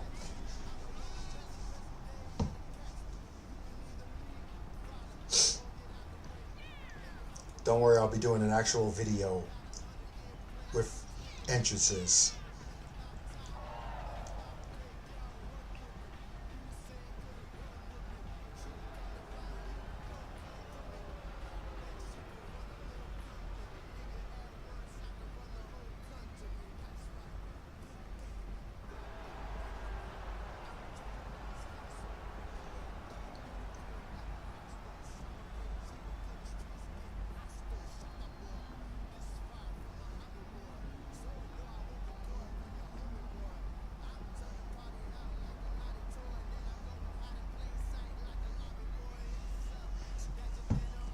Yeah, I like it.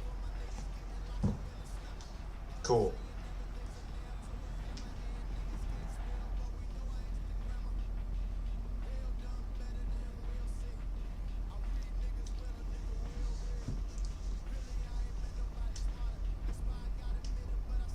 Whoops. Victory.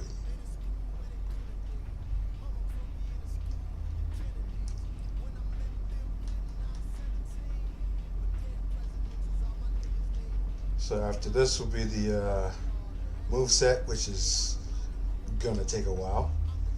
But I'll do that tomorrow or another day because it's almost 10 o'clock and I'll be cutting this stream off after we're done here.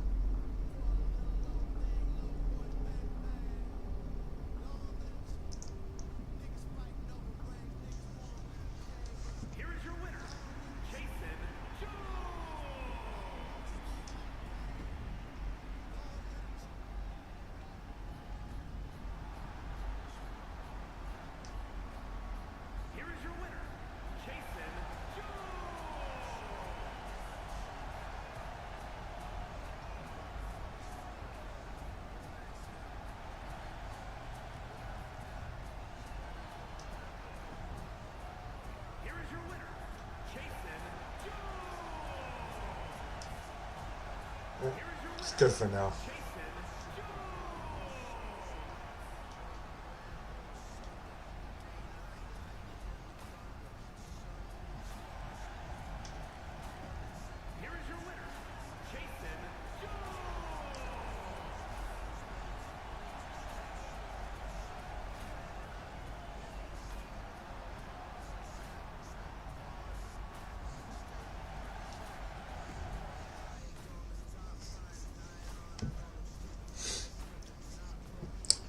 Yes, movesets are the greatest.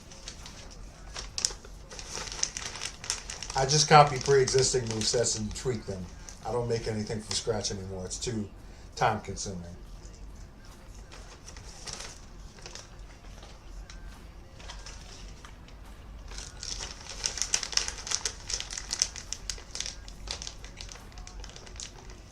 But we'll do that tomorrow because that's going to take a while either way.